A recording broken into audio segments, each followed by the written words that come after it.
আসসালামু আলাইকুম। আমি পলি। আমি এখন আপনাদের একটি গল্প পড়ে শোনাচ্ছি। গল্পের নাম আমি সেই চারুলতা। লিখেছেন স্নেহা ইসলাম প্রিয়া। পর্ব সংখ্যা 33 থেকে 36 পর্যন্ত সবগুলো একসাথে পড়ে শোনাচ্ছি। বিশ্বজিতের সাথে ষোড়শী সারদার সম্পর্ক এগুলো খুবই দ্রুত। এই বয়সটাই মেয়েদের আবেগের। তার উপর বিশ্বজিৎ দেখতেও ছিল সুপুরুষ। আর 5টা ছেলের সাথে তাকে দাঁড় করালে সে এক দেখায় চোখ পড়ার মতোই দৈহিক গঠন ছিল তার। সারদা দ্রুতই আকৃষ্ট হয়ে যায় বিশ্বজিতের প্রতি। আর অপরদিকে বিশ্বজিৎ তার মতো নিকৃষ্ট মানুষ দুটো আছে কিনা সেটা নিয়ে তার নিজেও বেশ সন্দেহ আছে। যতবারই সে সারদার প্রশংসা করেছে ততবারই নিজ মনে লালন করে কিছু বিকৃত ইচ্ছাকে। তবে সারদা ছিল খুবই সহজ সরল মেয়ে। বিশ্বজিতের নোংরা উদ্দেশ্যগুলো সে ধরতে পারেনি। অন্ধের মতো বিশ্বাস করে গেছে বিশ্বজিৎকে। অবশ্য তার ভাগ্যটা সম্ভবত কিঞ্চিত ভালো ছিল, কারণ বিশ্বজিৎ যতই খারাপ হোক না কেন সারদার প্রতি তার মনে জন্ম নিয়েছিল সত্যিকারের অনুভূতি। আর এ অনুভূতি সম্পর্কে অবগত ছিল শুধুমাত্র সারদা আর প্রতিমা। প্রতিমা বাচ্চা হলেও সকল ধরনের কাজে সাহায্য করেছে বিশ্বজিৎ আর সারদাকে। এতদিনে বিশ্বজিৎকে সে নিজের দাদার মতোই ভালোবাসতে শুরু করেছে। বিশ্বজিৎ অবশ্য প্রতিমাকে বোনের মতো ভালো না বাসলেও বেশ স্নেহ করে। প্রতিমাই বোধ হয় একমাত্র মেয়ে ছিল যার প্রতি বিশ্বজিৎ কখনো কুনজরে তাকায়নি। প্রতিমা অবশ্য তখন বেশ ছোট ছিল। চেহারাও সারদার মতো লাবণ্যময়ী ছিল না। পুরুষদের আকৃষ্ট করার মতো কোনো গুণই তখনকার প্রতিমার মধ্যে ছিল না। অথচ প্রতিমার বয়সী মেয়েদের বিয়ে ওই সময় অহরহ হচ্ছিল। অবশ্য প্রতিমার চেহারা যেমন ভালো না তেমনি খারাপও ছিল না। অল্প বয়সী হলেও মেয়েটা বেশ সচেতন। পিস্তুত বোনকে যে বিয়ে করা যায় না সে সম্পর্কে প্রতিমা তাকে অনেকবার সচেতন করেছে। বিশ্বজিৎ অবশ্য সেসব আমলে নেয়নি। তাদের দেখা করার জায়গা ছিল মূলত বাড়ির পেছনের কৃষ্ণচূড়া গাছটি। বাড়ির কেউ সেদিকে যেত না, তাও বিশেষ নিরাপত্তার জন্য প্রতিমা পাহারা দিত বাইরে। বিশ্বজিতের গ্রামের আসার 1.5 মাস হয়ে এসেছিল প্রায়। এরই মাঝে সারদার মনে জায়গা তৈরি করে নিয়েছিল সে। বরাবরের মতো সেদিন শুক্রবার সকালেও বিশ্বজিৎ দেখা করতে যায় সারদার সাথে। তোমারে একটা কথা জিজ্ঞেস করি। কি কথা? তুমি এখনো বিয়া করো নাই কেন? গ্রামে তো অনেক আগেই মাইয়াগো বিয়া হইয়া যায়। আমার বিয়া হইলে তোমার কি হইতো? তোমারে তোমার পতিদেবের ঘর থেকে তুইলাই না আমি বিয়া করতাম। এর চেয়ে যে আমি বিয়াই করি নাই সেটা বেশি ভালো না? হ, তা অবশ্য ভালো। দ্রুত বিয়াটা সাইরা নিতে হইব, বুঝেছ? কিন্তু বিশ্বজিৎ দা কি পিস্তিত বোনেরে যে বিয়া করা যায় না ওইটা নিয়ে তুমি চিন্তা কইরো না। তোমারে আমার করণের দায়িত্ব আমার। কৃষ্ণ যদি পাপ দেয় তো দিবে না। কৃষ্ণ নিজেও তো রাধারে ভালোবাসছে, আর আমি রাধারে ভালোবাসলেই দোষ? রাধা তো কৃষ্ণের পিস্তুত বোন ছিল না। কিছু হইব না আমার সারদা দেবী, তুমি দেখো সব ঠিক হইয়া যাইব। শুনো, আমি আজ একটু শহরে যাইতেছি, 1 সপ্তাহ লাগতে পারে আসতে। এরপরে আমি কিছু একটা করমু, চইলা যাইবা? সারদার চক্ষুদয়ের জলের উপস্থিতি প্রবলভাবে লক্ষণীয় ছিল সেদিন। বিশ্বজিৎ যত্ন সহকারে প্রেয়সীর অশ্রু সজল ঠোঁটের সাহায্যে শুষে নিল। বিশ্বজিতের এমন হঠাৎই স্পর্শে কেঁপে উঠল সারদা। বিশ্বজিৎ মুচকি হেসে কপালে, অধরে, গালে আরও বিভিন্ন জায়গায় অধরের স্পর্শ দিয়ে সারদার কাছ থেকে সেদিন বিদায় নেয়। সেদিন বিশ্বজিৎ কি জানতো এইটা কত বড় একটা ঝামেলা ফেলে দেবে তাদের। বিশ্বজিৎ যাওয়ার পরপরই সারদার জন্য বেশ ভালো ঘর থেকে বিয়ের প্রস্তাব আসে। তারা দ্রুতই বিয়েটা করিয়ে নিতে চায়। সারদার বয়সও বেশি হয়ে গেছে, তাই বাড়ির লোকজন আর দ্বিমত করেনি। বিধবা মায়ের একমাত্র মেয়ে সারদা, সুন্দরী বিদায় বিয়ে দিতে সমস্যা হবে না ভেবে তার মা কখনো বিয়েতে রাজি হয়নি। কিন্তু যতদিন উপলব্ধি হলো মেয়ের বয়স বাড়ছে ততদিনে মেয়ের বিয়ের প্রস্তাব আসা কমে গিয়েছে। যারাও বা আসতো তারা সারদার যোগ্য ছিল না। আজ হঠাৎ এতদিন পরে এমন ভালো একটা প্রস্তাব এসেছে, কেউ ফেলতে চাইল না। তাই 1 সপ্তাহের মাঝেই শুভ সময় দেখে গোধূলি লগ্নে বিয়ে ঠিক করা হলো। সামনের শুক্রবারই সারদার বিয়ে, অথচ তা জানতেও পারল না বিশ্বজিৎ। অপরদিকে বিশ্বজিৎ যে বাসায় নেই তা সবাই উপলব্ধি করতে পারল রাতে। কাউকে কিছু না বলে বিশ্বজিতের এভাবে চলে যাওয়া অবাক করল সকলকেই। গ্রাম থেকে যাওয়ার পর কোনো মতে 1 সপ্তাহ একটা জরুরি কাজ করে গ্রামে ফিরে এসেছে বিশ্বজিৎ। বাড়িতে যেতে যেতে বুঝলো বড়সড় কোনো অনুষ্ঠান হচ্ছে। কিসের অনুষ্ঠান তা ঠাউর করতে পারল না বিশ্বজিৎ। এমন সময়ই দরজায় দেখা গেল বিশ্বজিতের বড় পিসিকে। বিধবাদের শুভ কাজে অংশগ্রহণের নিয়ম নেই বিদায় সে এখানে দাঁড়িয়ে আছে। পিসি, তুই তুই হঠাৎ কইরা কই চইলা গেছিলি বাজান? একটা কাজ পইরা গেছিল পিসি, তাই তাড়াহুড়োয় কাউরে না জানাইয়া চইলা গেছিলাম। বাসায় কি কোনো অনুষ্ঠান? আজ শারদার বিয়া। আমরা তো ভাবছি তুই বুঝি আর আসবি না। বিশ্বজিতের মাথা ঘুরতে লাগলো, মাথায় শুধু একটা কথাই বেজে চলেছে, আজ শারদার বিয়া। একটা বাক্য যে এত ভারী হতে পারে তা জানা ছিল না বিশ্বজিতের। সে কোনো মতো হন্তদন্ত হয়ে ছুটে গেল ভেতরে, কিন্তু বিশ্বজিৎ অনেক দেরি করে ফেলেছে। সে যাওয়ার আগ মুহূর্তেই শারদার সিঁদুরদান সম্পন্ন হয়েছে। লজ্জাবস্ত দ্বারা তার মুখ ঢেকে দেওয়া হয়েছে। বিশ্বজিৎ এক মুহূর্তের জন্য স্তব্ধ হয়ে গেল। লজ্জাবস্ত সরাতেই শারদার চোখ পড়ল বিশ্বজিতের উপর, সাথে সাথেই আঁখি থেকে অশ্রুজল গড়িয়ে পড়ল। শারদা যেন খুব করে বলতে চাইছে, আর একটু আগে কেন এলে না বিশ্বজিৎ দা? বিশ্বজিতের চোখের সামনেই একে একে সকল নিয়ম পালন করে কনে বিদায় দেওয়া হলো। বিশ্বজিৎ দাঁড়িয়ে আছে শারদার শ্বশুরবাড়ির সামনে। সম্পূর্ণ বাড়ি নিস্তব্ধতার শিকার, সবাই ঘুমাচ্ছে। আজ শারদার কাল রাত্রির রাত। আজকের দিনে বরের মুখ দর্শনও নিষিদ্ধ। কাল হবে বৌভাত তার, আর তারপর ফুলসজ্জা। তার শারদা অন্য কারো শয্যাসঙ্গী হবে সেটা ভাবতেও পারে না বিশ্বজিৎ। সে নিজে হাজারো নারীর সাথে রাত কাটাতে পারলেও তার জীবনসঙ্গীকে হতে হবে সতী। কি বিকৃত চিন্তা চেতনা! বিশ্বজিৎ অতি সতর্কতার সহিত ঢুকে গেল বাড়ির ভেতর। বাইরে গাড়িতে প্রতিমা আছে, একমাত্র প্রতিমাই সব জানতো, তাই প্রতিমাকেও সাথে নিয়ে এসেছে বিশ্বজিৎ। বাড়িটা খুব বড় না বিদায় শারদাকে খুঁজে পেতে সমস্যা হলো না। মহিলাটি সম্ভবত শারদার শাশুড়ি, যার সাথে এখন শারদা শুয়ে আছে। দরজা বন্ধ ছিল না বিদায় বিশ্বজিৎ সহজেই ঢুকে গেল ভেতরে। বিশ্বজিতের কাছে ছিল একটা স্প্রে, যার সাহায্যে মানুষকে অজ্ঞান করা যায়। বিশ্বজিৎ সেটা শারদার ঘুমন্ত শাশুড়ির উপর প্রয়োগ করে দরজা বন্ধ করে দিল। শারদা দেবী, ওঠো, তাড়াতাড়ি ওঠো। বিশ্বজিতের কণ্ঠস্বর পেয়ে দ্রুত ঘুম ভেঙে গেল শারদার। সে দ্রুত উঠে বসলো। তুমি তুমি এইখানে কেন? কেউ দেখলি কি ভাববো? আমার শারদা দেবী, এইখানে তো আমি কই যামু? আমি আজ তোমারে এইখান থেকে নিয়েই যামু। কেউ দেখলে কেলেঙ্কারি ঘইটা যাইব। কেউ দেখব না, আমার উপর বিশ্বাস রাখো। কথাটা বলেই এতক্ষণে সম্পূর্ণভাবে সে শারদাকে দেখলো। শাড়ি পরেছে মেয়েটা, হাঁটুর উপর উঠে আছে সেটি, আঁচলটাও কোনো মতে বুকে পড়ে আছে। শারদা এখনো সেটা খেয়াল করেনি। বিশ্বজিতের দৃষ্টি বরাবর নিজের দিকে তাকাতেই লজ্জায় মিয়ে গেল শারদা। নিজেকে ঢেকে নিল যথাসম্ভব। তবে বিশ্বজিৎ আর বাধা মানল না। এতদিন যে নারীর বিশেষ অঙ্গগুলো সে লুকিয়ে দেখেছে, আজ সেই অঙ্গগুলোর উপর আধিপত্য বিস্তার করল সে তার শ্বশুর বাড়িতে। শারদা বাধা দেওয়ার চেষ্টা করেও পারল না। প্রথম প্রেমিক পুরুষের প্রথম স্পর্শ ঠেলে দেওয়ার সামর্থ্য তার ছিল না। সেও ততক্ষণে জানতে পেরেছে তার শাশুড়ি এখন অচেতন, সকালের আগে ঘুম ভাঙবে না। তাহলে আর বাধা কিসের? নিজেদের মধ্যে একান্ত সময় কাটিয়ে শারদাকে নিয়ে বাড়ি থেকে অতি সন্তর্পণে বেরিয়ে এলো বিশ্বজিৎ। গায়ে একটা চাদর পেঁচিয়ে গাড়ি অবধি পৌঁছে গেল তারা। আমরা এখন কি করবো বিশ্বজিৎ দা? এক স্বামী জীবিত থাকলে তো আরেকজনকে বিয়ে করণ যায় না। আমি তো এখন বিবাহিত, আর তাছাড়া তুমি তো আমরা মুসলিম হইয়া যাবো। মুসলিম হইলে এই বিয়ার কোনো ভিত্তি থাকবো না, আর মুসলিম ধর্মে পিস্তুত বোনরে বিয়া করা যায়। কি বলো এইগুলা? আমরা ব্রাহ্মণ হইয়া ধর্ম পাল্টামু? কৃষ্ণ পাপ দেব? সৃষ্টিকর্তা সব এক শারদা, শুধু নাম আর ধর্মের নাম আলাদা। আমরা সবাই এক সৃষ্টিকর্তারই পূজা করি, ইবাদত করি। মোট কথা, কে ভগবানকে কতটা বিশ্বাস করে ওইটার উপর সব নির্ভর করে। কিন্তু কোনো কিন্তু না। তুমি আমারে ভালোবাসো না শারদা দেবী? নিজের ঘটনাটি এই অবধি বলে কিছুক্ষণের জন্য থেমে গেল বিশ্বজিৎ ওরফে নাজিমুদ্দিন। চারুয়ার হামিদ এখনো স্তব্ধ।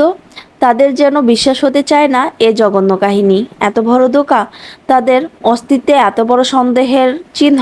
নাজিমুদ্দিন আবার নিজেই বলতে শুরু করলো, ওই দিন আমরা পালায়া গ্রামের ছোট একটা ঘরে ছিলাম। পরের দিন আমি আর শারদা মুসলিম ধর্মে যাই। কিন্তু ওই সময় বাদে বিপত্তি, পুরা গ্রাম কেমনে যেন জানতে পাইরা যায় আমগো মুসলিম হনের কাহিনী। ব্রাহ্মণ হয়েও ধর্ম পরিবর্তন করা মানে বিশাল এক পাপ করছিলাম আমরা। ধর্ম শুধু আমি আর শারদাই পাল্টাইছিলাম, কিন্তু গ্রামবাসী ভাইবা নেয় প্রতিমাও ধর্ম পাল্টাইছে। আমাগো জন্য কঠিন কঠিন শাস্তির ব্যবস্থা করতে লাগলে এক প্রকার বাধ্য হইয়া আমি শারদার সাথে প্রতিমারেও নিয়ে পালাইয়া আসি। মাইয়াটা আমাগো জন্য বেগরে মারা যাইব সারদা হেইডা মানতে পারল না। সারদারে আইনা আমার বাড়িতে রাখলাম, সবাইরে জানাইলাম আমি বিয়া করছি। আর প্রতিমা আমার বোন, যেহেতু আমি বসের ডান হাত ছিলাম তাই বস নিজেই আসে আমার বউরে দেখতে।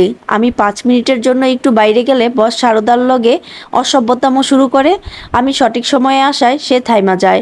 সারদা যখন আমার কাছে নালিশ করতেছিল আমার কলিজা ছিঁড়া যাইতেছিল, মন চাইতেছিল বসের হাতটা গোড়া থেকে কাইটা দেই। কত বড় সাহস আমার সারদা দেবীর গায়ে হাত দেয়। সেই দিন বসের লগে আমার ঝামেলা বাঁধে আর আমি তার সাথে কাজ করা ছাইরা দিলাম। হাতে যে জমানো পয়সা ছিল ভাবলাম এইসব দিয়া সারদারে বিদেশে পাঠাইয়া দিমু।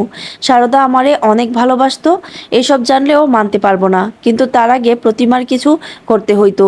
ও তো আর মুসলমান হয় নাই যে ওরে মুসলমানকে ওর সাথে বিয়া দিমু। পরিকল্পনা কইরা আমি আর সারদা একটা হিন্দু পাড়ায় যাই। ওইখানে নিজেগো ব্রাহ্মণ পরিচয় দেই আর কই প্রতিমা আমার বোন। ওইখানে ভালো আরেকটা ব্রাহ্মণ পরিবার দেখা প্রতিমার বিয়া দিয়া সারদারে বিদেশে পাঠাইয়া দিলাম।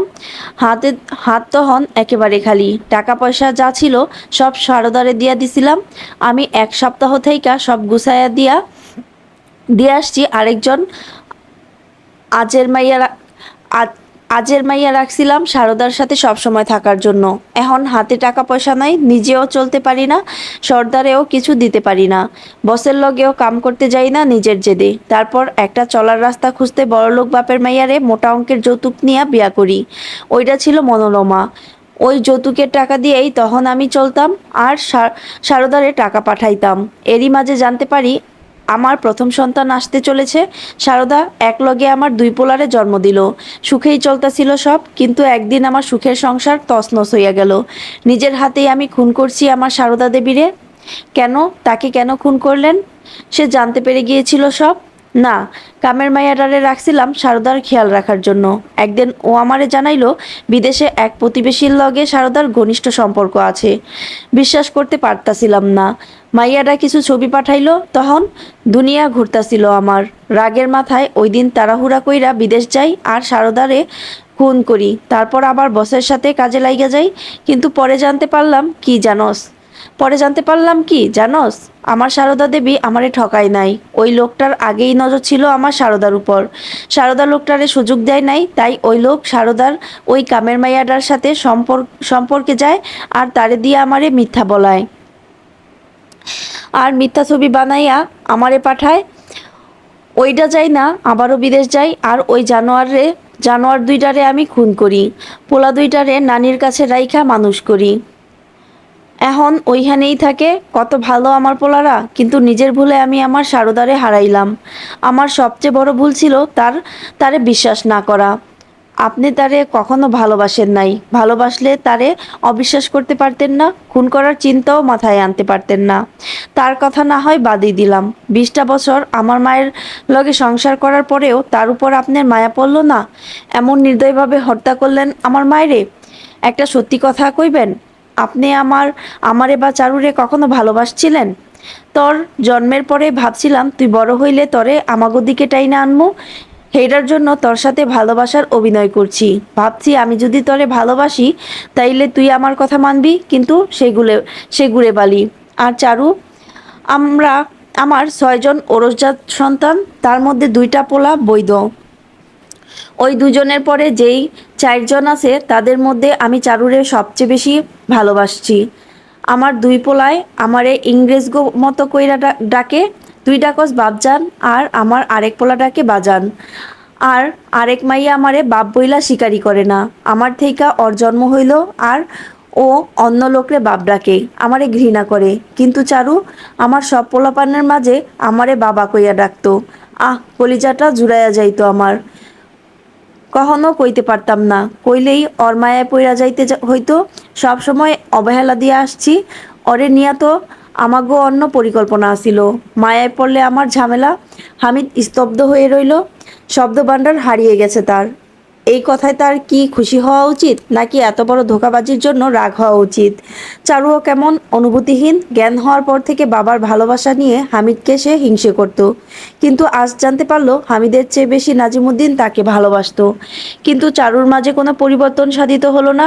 চাওয়া পাওয়া অনেক আগেই হারিয়ে গেছে তার। নাজিমুদ্দিন তাকে ভালোবাসে তাতে কিছুই যায় আসে না তার। সে হামিদের দিকে ইশারা করলো নরপিচাসটার শাস্তি শুরু করার জন্য। তার শাস্তি হবে ভয়ঙ্কর থেকেও ভয়ঙ্কর, আর তা উপভোগ করার আর তা উপভোগ করবে তারই আদরের কন্যা চারুলতা। হামিদ এগিয়ে গেল নাজিমুদ্দিনের দিকে, হাতে গরম করা ধারালো ছুরি। হামিদ যত্ন সহকারে গালের মধ্যে একটা দাগ কেটে দিল। নাজিমুদ্দিন চিৎকার করে উঠল। ছুরির আঘাতে হামিদ ধীরে ধীরে সম্পূর্ণ মুখটাকে ক্ষতবিক্ষত করে ফেলল। এইটা আমার মা আর সকল মাইয়ার জন্য যাদের আপনি আপনার এই সুন্দর চেহারা দিয়া ফাঁসাইছেন। নাজিমুদ্দিন ভয়ঙ্কর ভীতিযুক্ত চক্ষুদয় দিয়ে তাকিয়ে রইল হামিদের দিকে। তার চিৎকারে আশেপাশের মানুষের ঘুম ভেঙে যেতে পারে, তাই হামিদ প্রত্যেকের মতো নাজিমুদ্দিনের জিহ্বা কেটে ফেলল। সাধারণভাবে নয় মোটেও। প্রথমে এই জিহ্বায় প্যারেক ঠুকলো 4 থেকে 5টা, তারপর ধীরে ধীরে একটু একটু করে জিভটা কাটলো 4 টুকরো করে, আর শেষবার হাত দিয়ে সেটাকে টেনে একেবারে গলা থেকে বের করে আনলো। নাজিমুদ্দিন রুদ্ধশ্বাসে চিৎকার করে উঠল। এখনই এত চিৎকার? মাত্র তো শুরু প্রিয় জন্মদাতা। আপনার পরের বউকেও এভাবে খুন করেছিলাম। তার কলিজা আর মাংস দিয়েই আপনাকে বিরিয়ানি রান্না করে খাইয়েছি আমি। নাজিমুদ্দিন ভয়ার্ত চোখে তাকালো চারুর দিকে। এতক্ষণ সম্পূর্ণ নেশা উবে গেছে তার। হামিদ এইবার খুব জোরে হাতুড়ি দিয়ে আঘাত করলো নাজিমুদ্দিনের হাতে, এতটাই জোরে যে হাত থেকে রক্ত পড়তে শুরু করলো। এইটা আমাগো সাথে ধোঁকাকরণের শাস্তি। এই হাত দিয়েই তো একের পর এক পাপ করছেন আপনি, তাই না? নাজিমুদ্দিন কিছু বলতে পারল না। সে সামর্থ্য কিছুক্ষণ আগেই হামিদ তার কাছ থেকে কেড়ে নিয়েছে। অবশ্য কথা বলার সামর্থ্য থাকলেও হয়তো সে মাপ চাওয়া ছাড়া আর কিছু বলতে পারত না। হামিদ নিজের ইচ্ছামতো নাজিমুদ্দিনের দুহাতে হাতুড়ি দিয়ে কারুকার্য চালাতে লাগলো। এইবার হামিদ নাজিমুদ্দিনের হাতের নখ তুলতে শুরু করলো একটা একটা করে। এতে অবশ্য চারুও সাহায্য করলো হামিদকে। নখ তোলার সময় নাজিমুদ্দিনের চিৎকার বেশ ভালোই অনুভব করছিল চারু ও হামিদ। হামিদ এবার একটা পেরেক আরেকটা হাতুড়ি নিয়ে নাজিমুদ্দিনের শরীরের বিভিন্ন অঙ্গে পেরেক ঠুকতে শুরু করলো। জি জিবাহীন নাজিমুদ্দিন হাজারো চেষ্টা করেও কিছু বলতে সক্ষম হলো না। হামিদ যেভাবে পেরেকগুলো লাগিয়েছিল, চারু একই সিরিয়ালে পেরেকগুলো খুলতে শুরু করলো, আর সাথেই বাড়তে থাকলো নাজিমুদ্দিনের চিৎকার। চারু, লঙ্কা গুঁড়া লাগাবি না তারে? অবশ্যই, তাকে আমি লঙ্কা গুঁড়ো দিয়ে স্নান করিয়ে ছাড়বো। তাহলে শুরু কর। হামিদ লঙ্কা গুঁড়োটা এগিয়ে দিল চারুর দিকে। চারু উপর থেকে ছড়িয়ে দিল সেটা। এবার হামিদ একটা ড্রিল মেশিনের সাহায্যে নাজিমুদ্দিনের দুপায়ের দুটো ফুটো করলো। ব্যথায় নাজিমুদ্দিনের অজ্ঞান হওয়ার দশা। হামিদ একটা হাঁড়িতে জল গরম করে সেটাকে নাজিমুদ্দিনের মুখে ছুঁড়ে মারল। নাজিমুদ্দিনের জ্ঞান ফিরলেও মুখ ঝলসে গেল। আগেও ক্ষত থাকার কারণে নাজিমুদ্দিনের অবস্থা হলো করুণ। অবশ্য হামিদ আর চারুর মাঝে বিন্দুমাত্র করুণা ছিল না। এইবার হামিদ আবারও ছুরিটা গরম করে নিল এবং সেই গরম ছুরিটাই সরাসরি নাজিমুদ্দিনের চোখে ঢুকিয়ে দিল। চারুও একই কাজ করলো নাজিমুদ্দিনের অপর চোখের সাথে। ছুরিটা তখনও গরম ছিল। হামিদ নাজিমুদ্দিনের দুটো কানই সেই গরম ধারালো ছুরির সাহায্যে কেটে ফেলল। নাকটাকে পাথরের সাহায্যে থেতলে ফেলল। একে একে নাজিমুদ্দিনের সকল দাঁত তুলে ফেলতেও ভুলল না। এখন আর না, আরও কাজ বাকি আছে আমাদের। চারু নিজের হাতে ছুরিটা তুলে নিল। নাজিমুদ্দিনের সারা শরীরে এমনভাবে আঘাত করলো যাতে তার ব্যথা হবে ঠিকই, কিন্তু সে মারা যায় না। অতঃপর এলো সে মাহেন্দ্রক্ষণ। চারু আবারও ছুরিটা হাতে তুলে নিয়ে আঘাত করলো আর তারপর হাত ও ছুরির সাহায্যে বের করে আনলো নাজিমুদ্দিনের কলিজা। এতক্ষণ চারুর কোনো কষ্ট হচ্ছিল না, কিন্তু যখনই কলিজাটা বের করে আনলো তার ভেতরটা কেমন করে উঠলো। যতই হোক, লোকটা তার জন্মদাতা ছিল। কিছুক্ষণ আগেই সে আগেও কিছুক্ষণ আগেই ও জানতে পেরেছে বাবা সম্বোধন করা এই লোকটি আসলে তাকে ভালোবাসতো। অকারণেই বুকটা ভারী হয়ে এলো। কিচ্ছু ভালো লাগছে না। এই লোকটাই ওর যন্ত্রণাময় জীবনের সবচেয়ে বড় কারণ। তাও তার মৃত্যু মানতে চারুর কষ্ট হচ্ছে। যতই হোক, নাজিমুদ্দিন তার বাবা ছিল। খুন করা এই ব্যক্তিগুলোর মধ্যে চারুর যদি কারোর প্রতি মায়া লেগে থাকে, তবে সেটা নাজিমুদ্দিনের জন্য লাগতো। চারু অনুভব করলো তার দু চোখ থেকে জল পড়ছে। চারু আটকাতে চাইল সে জল, কিন্তু সেটা থামলো না। অনর্গল গড়িয়ে পড়তে লাগলো চোখ থেকে। নাজিমুদ্দিনকে ঘৃণা করেও কেন তার মৃত্যুতে চারুর চোখে জল? তবে কি মনের কোণে এখনো তার জন্য ভালোবাসা ছিল? আদেও কি সত্যি সেটা ভালোবাসা? নাজিমুদ্দিন ওরফে সোবহানের আসল নাম তাহলে বিশ্বজিৎ? আপনি আমাকে আপনি আমাকে আগে এটা বলেননি। ভেলিফুল কেন? বলতে ইচ্ছে হয়নি। সাজিদ হতাশ হলো। কে জানে এ মেয়ে আর কত কিছু তাকে বলেনি। সাজিদ, আপনাকে একটা প্রশ্ন করুন। পুলিশেরা এখনও আমার মতো এমন ভয়ঙ্কর আসামি খুঁজছে না কেন? আপনার কেসটার মেন ইনভেস্টিগেটর আমি চারুলতা। আমি আপনার কেসটা তেমন গুরুত্বপূর্ণ দিয়ে দেখছি না বিদায় পুলিশ ডিপার্টমেন্টে কেউ আপনাকে খুঁজছে না। আপনার সহকর্মীরা তারাই আপনাকে ধরার কাজটা আমাকে দিয়েছে। পুলিশ ডিপার্টমেন্টের কাছে আপনাকে জবাবদিহি করতে হচ্ছে না এর জন্য। কেন আপনি এমন ভয়ঙ্কর আসামিকে খোঁজায় এত টালবাহানা করছেন? আপনার কেসটার সম্পর্কে আমরা তেমন কাউকেই কিছু জানাইনি, শুধুমাত্র কয়েকজনই আপনার সম্পর্কে জানেন। কেন জানাননি? আমাদের কিছু নিয়ম আছে চারুলতা, আপনি বুঝবেন না, বাদ দিন। ঠিক আছে, আমরা তাহলে এখন যাব। কোথায় যাবেন? আমার ভাই আর ভাবির সাথে তাদের বাসায় যাব। কেন? আমার ইচ্ছে হচ্ছে তাই। আর আপনি যদি ভেবে থাকেন আমি মতামত পাল্টাবো তাহলে আপনি ভুল। তাই আমাকে শুধু শুধু কিছু বলে সময় নষ্ট করবেন না। সাজিদ আসলেই চারুর সিদ্ধান্ত বদল করতে পারল না। চারু চলেই গেল হামিদার ফাতেমার সাথে। নাজমা বেগম অবশ্য না খেয়ে যেতে দিলেন না তাদের। চারু পুতুলকে জিজ্ঞেস করেছিল সে যেতে চায় কিনা, কিন্তু পুতুল নিজের পরীক্ষার জন্য যেতে পারল না চারুর সাথে। নিস্তব্ধ অন্ধকার রাতে চারদিকে শুধু কুয়াশা আর কুয়াশা। এ সময় এত কুয়াশা কোথা থেকে এলো কে জানে। এখন তো শীতকাল চলছে না। চারু এগিয়ে গেল আর একটু সামনের দিকে। কিছুটা সামনেই একটা নারী অবয়ব দেখা যাচ্ছে যে পেছন ঘুরে আছে। পরনে তার সাদা শাড়ি। মধ্যবয়স্ক এই মহিলাটি শাড়ির আঁচল দিয়ে ঘুমটা টেনেছে। কে আপনি? চারুর কথায় সে নারী অবয়বটি চারুর দিকে ঘুরে দাঁড়ালো। মহিলাটির মুখে মায়াবী হাসি, কি অদ্ভুত সুন্দর। চারু অবাক হয়ে কাঁপা কাঁপা কণ্ঠে উচ্চারণ করল, মা। কেমন আছস চারু? চারুর এখনো বিশ্বাস হতে চায় না সে সত্যি মনোরমার সামনে দাঁড়িয়ে আছে। কিন্তু মনোরমা এখানে কিভাবে এলো? চারু ধীর পায়ে এগিয়ে গেল মনোরমার দিকে, এতটাই কাছে যে এখন সে চাইলেই মনোরমাকে ছুতে পারবে। কিন্তু চারুর ভয় হচ্ছে, যদি মনোরমাকে ছুলেই সে হাওয়ায় মিলিয়ে যায়। মা, আমি কি তোমাকে ছুতে পারি মা? প্লিজ মা, একটুখানি। মনোরমা নিজের বুকে জড়িয়ে নিলেন চারুকে। এত বছর পর মায়ের সান্নিধ্য পেয়ে চারু ঠুকরে কেঁদে উঠল। কি হইল মা, কান্দোস কেন? তুমি আমাকে ছেড়ে কেন চলে গেলে মা? তোমার একবারও আমার কথা মনে হলো না? কিভাবে ওই নরপিচাসটার সাথে আমাকে একা ছেড়ে দিলে? একা কই ছাড়লাম রে মা, হামিদ আছে তো। হামিদ তোরে অনেক ভালোবাসে, তুই দেখিস তোর ভাই থাকতে কেউ কোনোদিন তোর ক্ষতি করতে পারবো না। তুমি আবার ফিরে আসো না মা, আমার আর ভালো লাগে না। এই জীবনটা নিয়ে আমি ক্লান্ত হয়ে গেছি। হয় তুমি ফিরে এসো, নইলে আমাকে নিয়ে যাও তোমার সাথে। তা যে হয় না মা। এই দুনিয়ায় প্রত্যেকের কিছু নির্দিষ্ট কাজ থাকে, সেই কাজ শেষ হইলে তারে ছুটতে হয় সেই অজানা গন্তব্যে। আমার কাজ শেষ হইয়া গেছে, তাই আমারে চইলা যাইতে হইছে। নিজের বাকি কাজ আমি হামিদ আর তরে দিয়ে আসছি। হামিদ তোরে দেখবো আর তুই হামিদরে দেখবি।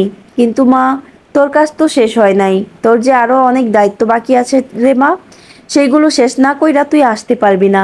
একটা এতিম মাইয়ারে বড় কইরা তোলার দায়িত্ব যে তোর। এতিম মেয়ে? একটা এতিম মেয়েকে আমি বড় করব? কিন্তু কেন?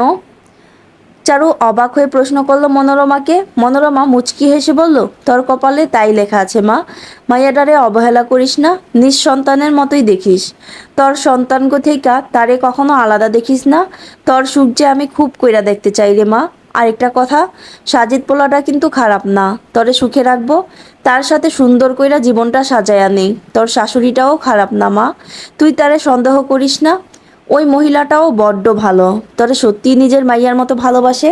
তরে আরেকটা মূল মন্ত্র শিখাইয়া দিয়া যায় চারু, এটা কখনো কোনো পরিস্থিতি ভুইলা যাবি না। সব সময় কথাটা মনে রাখবি। দেখবি জীবনটা সহজ হইয়া গেছে। কঠিন কিছুও আর কঠিন মনে হইব না। কি কথা মা? জীবনে কখনো কোনো পরিস্থিতিতে হামিদরে ভুল বুঝবি না। মনে রাখবি এই দুনিয়ায় যদি তোরে কেউ নিঃস্বার্থভাবে ভালোবাসে, তাইলে ওইটা হামিদ। পরিস্থিতি যেমনই হোক না কেন, অনুকূল আর প্রতিকূল, সবসময় হামিদের উপর বিশ্বাস রাখবি। জীবন সুন্দর হইব।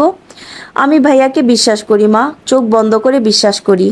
এই বিশ্বাসটাই সবসময় রাখিস মা। মনোরমার ঠোঁটে দেখা গেল তৃপ্তির হাসি।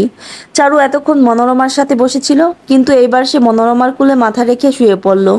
জানো মা, ভাইয়ার না ফুটফুটে পরীর মতো একটা মেয়ে আছে, কি মিষ্টি দেখতে তাকে। জানি মা, হামিদের জীবনটা এখন ঠিকঠাক চলতেছে। এখন আমার সকল চিন্তা তরে নিয়া। তুই তোর জীবনটা সুন্দর মতো গুছাইয়া নিলেই আমার সব চিন্তা শেষ। একটা কথা কই চারু। বলো মা। এই বসের পেছনে দৌড়ানো ছাইরা দে। কি হইব তারে খুঁজা? তারে খুঁজা পাইলে যে তোর জীবনটা এলোমেলো হইয়া যাইব মা, তারে খুঁজিস না। আমার জীবন এলোমেলো হয়ে যাবে মানে? মা, তুমি জানো বসকে? তারে খুঁজিস না মা, তোর জীবন আরও একবার উলট পালট হইয়া যাইব। সাজিদের সাথে মন দিয়া সংসার কর। মা বসকে মা, আমাকে বলো মা, তুমি এখনো আগের মতো করো মা। তুমি অন্যদের অন্যায় কেন দেখো না মা? দেখো আমাকে, তারা কতটা অন্যায় করেছে আমার সাথে, আমি কি তাদের শাস্তি দেব না মা? শাস্তি দিলে কি তুই পুরনো সব ক্ষত ভুইলা যাবি? ভুলে না, ভুলে না যাই মা, কিন্তু আমি শান্তি পাবো। তারে শাস্তি দিলে তুই হয়তো শান্তি পাবি, কিন্তু তোর জীবনটা এলোমেলো হইয়া যাইব। কেন হবে মা? উত্তর দাও দয়া করে। এই উত্তর দেওয়ানোর অনুমতি আমার নাই। আমার একটা কথা রাখবি মা? কি কথা? আমার আমার বাপটা মৃত্যুশয্যায় রে মা, এখনো জানে না আমি আর নাই। বারবার আমারে দেখতে চায়। তারে একটা চিঠি দিস, আমি ভালো আছি, আমি আর নাই, সেটা জানলে আমার বাপটা আর বাঁচবো না। আমারে অনেক ভালোবাসতো। তুমি কেন যোগাযোগ করনি মা? কেমনে করতাম? আমার বাপরে খাওনের মাছ থেইকা উঠাইয়া বাড়ি থেইকা বাইর কইরা দিছে ওই জানোয়ার। তারপর কোন মুখে আমি আমার বাজানের সামনে দাঁড়াইতাম? মা, আমি তোমাকে খুব ভালোবাসি মা। আমিও তোদের অনেক ভালোবাসি মা। আমার যাওয়ার সময় হয়ে গেছে, আমি একবার যাই। কোথায় যাবে মা? আপন ঠিকানায়। চারু উঠে বসলো মনোরমার কুল থেকে, আগ্রহ নিয়ে জিজ্ঞাসা করলো, সেই ঠিকানা কেমন মা? আমাকে নিয়ে যাবে? না রে মা, তরে নেওয়ানোর অনুমতি নাই। তুমি ওইখানে সুখে আছো, তাই না মা? মনোরমার ঠোঁটে প্রশান্তির হাসি দেখা গেল, তার মানে সে সত্যিই সুখে আছে। মনোরমা সুখে আছে জানতেই চারুর ভীষণ শান্তি লাগলো। মা, আমি বলেছিলাম না তোমার এখনো সুখ পাওয়া বাকি আছে? দেখো, এই দুনিয়ায় না পেলেও ওই দুনিয়ার কিন্তু তুমি ঠিকই সুখে আছো। আমি এখন যাই মা। না মা, আমাকে রেখে যেও না, আমি সত্যিই খুব ক্লান্ত, নিয়ে যাও আমায়। মনোরমা কেমন যেন হাওয়ায় মিলিয়ে মিলিয়ে যায় যায় লাগলো। এই কুয়াশার বুকে মিলিয়ে যেতে লাগলো সে। চারু চিৎকার করে ডাকলো মনোরমাকে, আর চিৎকার করার সাথে সাথেই ঘুম ভেঙে গেল তার। হামিদ নিজের মেয়ের সাথে খেলছিল, এমন সময় পাশের ঘর থেকে চারুর চিৎকার ভেসে আসলে সে দৌড়ে ছুটে যায় সেদিকে। হামিদের পিছু পিছু ফাতেমাও আছে। ফ্যান ছাড়া অবস্থাতেও গরমে ঘামছে চারু। ভাইয়া, মা, মা চলে যাচ্ছে, মাকে আটকাও, আমার মা। কি হয়েছে চারু? হামিদের প্রশ্নের উত্তর দিতে পারে না চারু। স্বপ্নের ঘোর এখনো কেটে যায়নি তার। মা ছিল, এইখানে ছিল, আমার কাছে ছিল। না মা, চারু ছিল না চারু, মা ছিল না। তুই স্বপ্ন দেখছস? টাকা একবার দেখ, আমাদের ভালো কইরা দেখ। হামিদ ফাতিমাকে পানি আনতে বলল। চারু কিছুতেই শান্ত হচ্ছে না। এতদিন পর মনোরমার সাথে দেখা হলো, আর মনোরমা এত সহজে তাকে ছেড়ে চলে গেল, এটা মানতে পারছে না চারু। মা আমাকে অনেক কথা বলেছে, আমাকে ধাঁধার মাঝে ফেলে দিয়েছে, আমাকে আমার প্রশ্নের উত্তর দিল না, আমাকে নিয়েও গেল না নিজের সাথে। কি কইছে মা তোরে? মা বলেছে নাজমা বেগম ভালো, সাজিদ ভালো, আমাকে সংসার করতে বলেছে। আমি জানি নাজমা বেগম ভালো মহিলা, সত্যিই খুব ভালো। মায়ের মতো অনুভূতি পাই আমি তার কাছে। কিন্তু মা কেন বলল সাজিদ ভালো? সাজিদ তো ভালো না। মা কেন আমাকে সাজিদের সাথে সংসার করতে বলল? সাজিদ ভালো না মানে? সাজিদ ভালো না, সত্যিই সাজিদ ভালো না। আমি নাজমা বেগমকে নয়, আমি সাজিদকে সন্দেহ করি। আমি প্রথম থেকেই সন্দেহ করি সাজিদকে। তুমি বলো সে কেন আমাকে জেল থেকে পালাতে সাহায্য করলো? আর যদি করেও থাকে তবে কেন আমাকে বিয়ে করলো? সে কি এতই মহান যে সব অপরাধ সে ক্ষমা করে দেয়? এত মহৎ হলে সে নিজের স্ত্রীকে কেন ছেড়েছিল? তাছাড়া পুলিশ ডিপার্টমেন্টে এটা জানাজানি হলে তার চাকরি অবধি চলে যেতে পারে। সে কেন আমার মতো এক ভয়ানক আসামির জীবন বাঁচাতে নিজের কেরিয়ার ঝুঁকিতে ফেলবে বলো? সাজিদ ভালো না, আমি বুঝতে পারি সেটা, কিন্তু মা আমাকে কেন এটা বলল? হামিদ স্তব্ধ হয়ে গেল। চারু তো বলেছিল ও নাজমা বেগমকে সন্দেহ করে, সাজিদকে নয়। আর এখন কি না বলছে সে নাজমা বেগমকে নয় বরং সাজিদকে সন্দেহ করে। তুই সাজিদকে সন্দেহ করস? হ্যাঁ, আমি করি সন্দেহ। তাইলে তারে বিয়া করলি কেন? সত্য জানার জন্য আমি সব করতে পারি, এমনকি সাজিদকে বিয়েও করতে পারি। আমার জীবনের পরও আমি করি না। হামিদ দুহাতে নিজের চুলের মুষ্টি শক্ত করে ধরল। এই চারু বারবার কেন নিজের জীবন এভাবে বিপদের মুখে ফেলে? চারুর ভালোর জন্য, শুধুমাত্র চারুর ভালোর জন্য এত কিছু করছে, আর এই চারুই কিনা নিজের জীবনের পরোয়া করছে না। কি হলো ভাইয়া, বলো না কেন? বলো মা, কেন আমাকে এমনটা করতে বললো? প্লিজ আমাকে বলো। হামিদের আর সহ্য হলো না, সোজা একটা থাপ্পড় মেরে দিল চারুর গালে। থাপ্পড় খেয়ে থাপ্পড় খেয়ে যেন চারুরও স্বপ্নের ঘোর থেকে বেরিয়ে এলো। সে বুঝতে পারলো এতক্ষণ যাবৎ কি বলেছে সে। সব বলে দিয়েছে হামিদকে। তুই এমন কেন করলি এমন? সারা জীবন নিজের দিকটাই কি তুই ভাইবা যাবি? চারু উত্তর দিল না। হামিদের রাগ সম্পর্কে অবগত সে। এখন কিছু বললে আরও একটা থাপ্পড় খাওয়ার সম্ভাবনা আছে। চুপ কেন, উত্তর দে। ফাতেমাও এতক্ষণে পানি নিয়ে চলে এসেছে। চারুর উপর থাকা সকল রাগ গিয়ে পড়ল ফাতেমার উপর। ফাতেমার কাছে থাকা স্টিলের গ্লাসটা মাটিতে ছুঁড়ে ফেললো। বলল, এতক্ষণ লাগে তোমার সামান্য পানি আনতে? কলে পানি ছিল না তাই।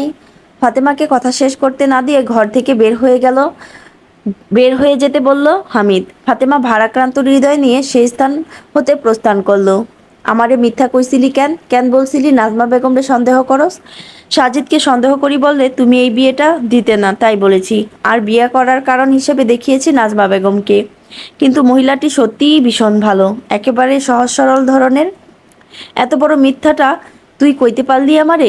চারু উত্তর দেয় না। প্রচণ্ড রাগ নিয়েই সে ঘর থেকে উঠে চলে গেল হামিদ। হামিদ অবশ্য কিছুক্ষণের মধ্যে আবারও ফিরে এলো, অঙ্গভঙ্গি স্বাভাবিক। চারু, সাজিদের কাছে যাওয়ানোর আর দরকার নাই, তুই আইস থেকে এইখানে থাকবি। সাজিদ এই বাড়ির ঠিকানাও জানে না, তলে খুঁজতেও পারবো না। তুমিও আমিও কি মায়ের মতো করছো? মানে? মা কেন বললো বসকে না খুঁজতে? মা তো আগে থেকেই এমন, তাই বলে তুমিও? হামিদ উত্তর দিতে পারে না। হামিদকে নিশ্চুপ থাকতে দেখে চারু বলে উঠল, তোমার ছোটবেলার কথা মনে আছে? জানো একবার কি হয়েছিল?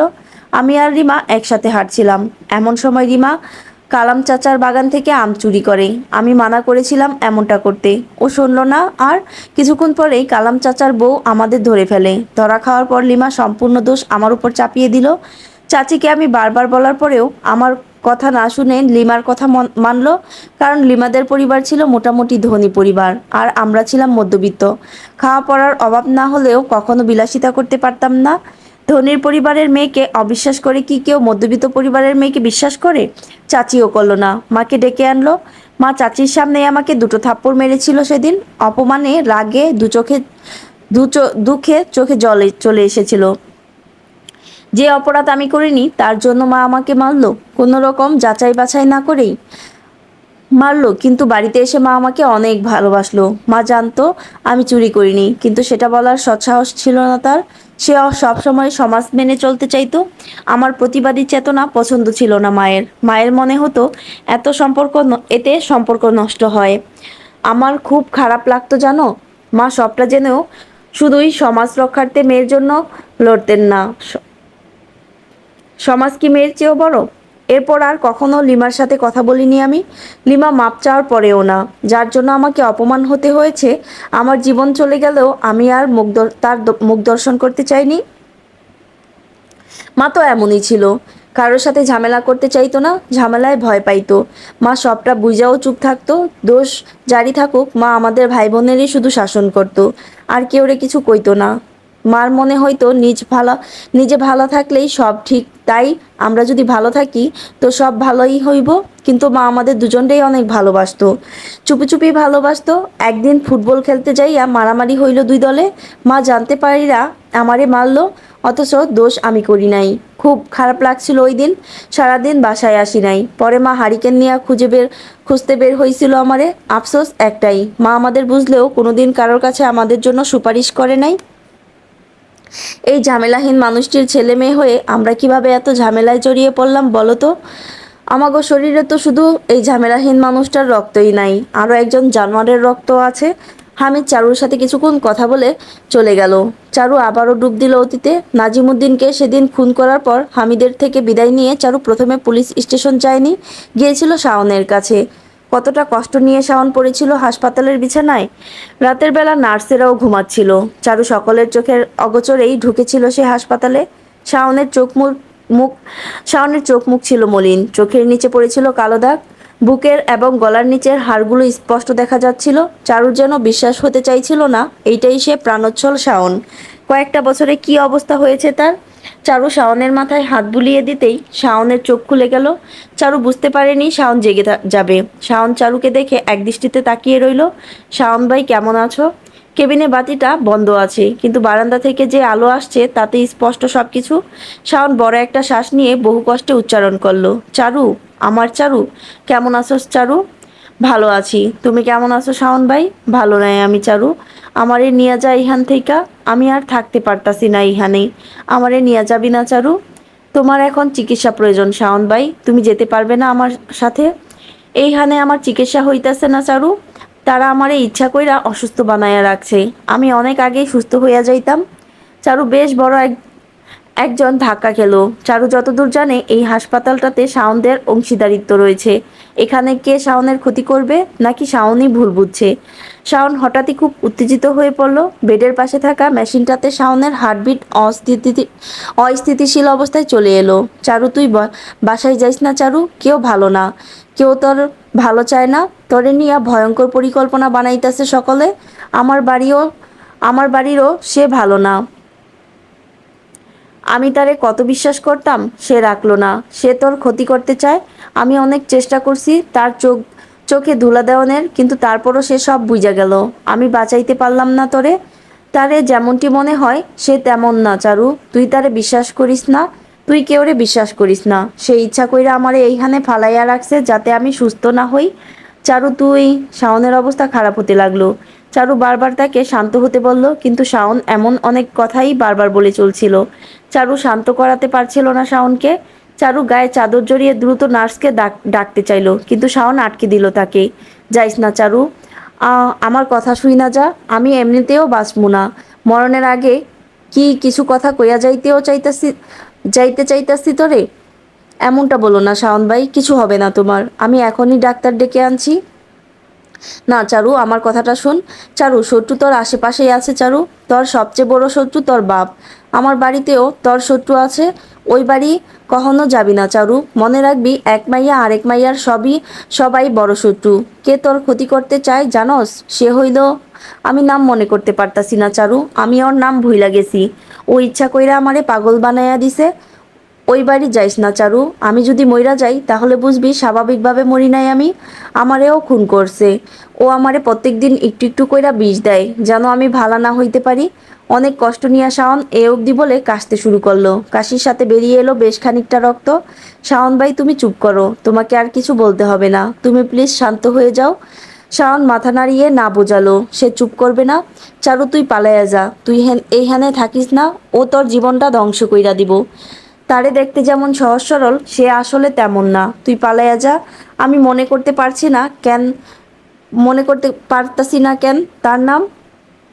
শাওন ভাই তুমি আমার কথা ভাবিস না চারু। আমি তোরে ভালোবাসি, অনেক ভালোবাসি। তুই পালাইয়া যা। ওর আসার সময় হয়ে গেছে, তুই পালাইয়া যা। কার আসার সময় হয়ে গেছে? চারু তুই যা। যাওনের আগে আমারে একবার বলবি তুই আমারে ভালোবাসস? একবার বল না চারু, আমি যে তোরে অনেক ভালোবাসি। চারু জানে সে শাওনকে ভালোবাসে না, তবুও শাওনকে শুধুমাত্র সান্ত্বনা দেওয়ার জন্য বলতে চাইছিল সে। কিন্তু অবাক হয়ে চারু লক্ষ্য করলো তার গলা থেকে স্বর বের হচ্ছে না। সে হাজার চেষ্টা করেও শাওনকে ভালোবাসার কথা বলতে পারছে না। বল না চারু, বল আমারে বল। মেশিনটা বারবার ইঙ্গিত দিচ্ছে শাওনের অবস্থা ভালো না। সে এখনো ভিখারির মতো ভালোবাসা চেয়ে যাচ্ছে চারুর কাছে, কিন্তু চারু হাজার চেষ্টা করেও শাওনকে সেটা বলতে পারছে না। হঠাৎই একটা পর্যায়ে গিয়ে শাওনের হৃদস্পন্দন থেমে গেল। চারু স্তব্ধ হয়ে গেল। এমন সময়ও দরজায় একটা আওয়াজ পাওয়া গেল। শাওন বলেছিল কারোর আসার সময় হয়ে গেছে। সে কি এসে গেছে? সে কে এসে? চারুকে দেখেই একটি নারী অবয়ব দ্রুত পালিয়ে যেতে লাগলো। চারুও তার পিছু করলো, কিন্তু একটা পর্যায়ে গিয়ে সে হারিয়ে ফেললো তাকে। চারুর স্পষ্ট মনে আছে সেটি কোনো শাড়ি পরিহিত মহিলা ছিল, যার গায়ে চাদর জড়ানো। বয়স অনুমান করা যাচ্ছিল না, তবে চারু জানে জমিদার পরিবারের কেউ এমন শাড়ি কিংবা চাদর পরিধান করে না। চারু বেশিক্ষণ তার পিছু করতে পারলো না। আবারও দৌড়ে গেল শাওনের কেবিনের দিকে। শাওনের কেবিনে গিয়ে শাওনকে আর জীবিত পায়নি চারু। ততক্ষণে শাওনের প্রাণবায়ু বেরিয়ে গিয়েছিল। শাওনের ভাষ্যমতে তারা শাওনকে প্রতিনিয়ত বিষ দিত। তার উপর চারুকে দেখে শাওনের মাঝে অতিরিক্ত উত্তেজনার সৃষ্টি হয়েছিল, আর এর ফলেই মারা গিয়েছিল শাওন। শাওনের হত্যাকারী যদি তার বাড়ির কেউ হয়, তাতেও সমান অংশীদারিত্ব রয়েছে চারুরও। সে না গেলে শাওন এমন উত্তেজিত হতো না, আর তার মৃত্যুও হতো না। চারু একদিকে যেমন দোষী নয়, অন্যদিকে সে সমান রকমের দোষী। আসলেই কি চারু শাওনের হত্যাকারী? প্রতিবারের মতো এবারেও হামিদের বাধা মানেনি চারু। চলে এসেছিল কিছুদিন পরেই। এখন সে এসেছে সাজিদের সাথে শপিং মলে। বিয়েতে কেনাকাটা করা হয়নি বিদায় সাজিদ তাকে এখানে নিয়ে এসেছে। চারুর নিরুৎসাহিতা দেখে সব কেনাকাটা সাজিদ একাই করেছে। চারুর কাজ কেবল কেবল হয়ে দাঁড়িয়েছে সাজিদের সাথে ঘোরাঘুরি করা এবং সাজিদ কিছু জিজ্ঞেস করলে তার উত্তর দেওয়া। এমন সময় পেছন থেকে একটা মিহি নারী কণ্ঠের আওয়াজ পাওয়া গেল, চারুলতা। চারু পেছনে ফিরে তাকাতেই দেখা গেল মিলিকে। সেই দেখেছে চারুকে। মিলি কিছুটা সামনে এগিয়ে এলো। কেমন আছো চারুলতা? অনেক দিন পরে দেখা, চিনতে পেরেছো তো? হ্যাঁ, চিনব না কেন? কেমন আছেন আপু? ভালো আছি। উনি কে? তোমার হাজব্যান্ড? চারু মুচকি হেসে মাথা নাড়ালো। মিলি সাজিদের সাথে হাত মিলিয়ে পরিচিত হলো। কি করেন উনি? এসআই। বাহ, খুব ভালো। শপিং করতে এসেছো নাকি? হ্যাঁ। আপনি একাই এসেছেন? না, বয়ফ্রেন্ডের সাথে এসেছি। সে ফুড জোনে আছে, চলো না আমাদের জয়েন করো। না আপু, অন্যদিন। তোমাদের দুজনকে খুব ভালো মানিয়েছে চারুলতা। ধন্যবাদ। এমন সময়ে সাজিদের ফোনে পুতুলের কল এলো। সাজিদ একটু দূরে চলে গেল। কি এত জরুরি কল এলো যে তোমার বর তোমাকে এভাবে রেখে চলে গেল? চলে কোথায় গেল আপু? সাইডে কথা বলছে মেয়ের সাথে। ও তাই নাকি? তোমাদের কয় ছেলে মেয়ে? এক মেয়ে। বাহ, খুব ভালো। আমি এখন আসি চারুলতা। কথাটা বলেই মিলি চারুকে জড়িয়ে ধরলো। সে অবস্থাতেই কানে কানে বলল, আমি তোমাকে কখনো মাফ করবো না চারুলতা, কখনো কখনো না। ভালোই তো, স্বামী সন্তান নিয়ে সুখে শান্তিতে ঘর করছো। বোকা তো আমার ভাইটা, তোমাকে ভালোবেসে আসছে সর্বহারা। মানে মানে না বোঝার মতো কম বয়স না তোমার? তোমার স্বামীর সাথে তোমাকে খুব ভালো মানিয়েছে, কিন্তু তুমি কি জানো সে তোমার ভাইয়ের চেয়ে সুন্দর নয়? সে আমার ভাইয়ের চেয়ে সুন্দর নয়?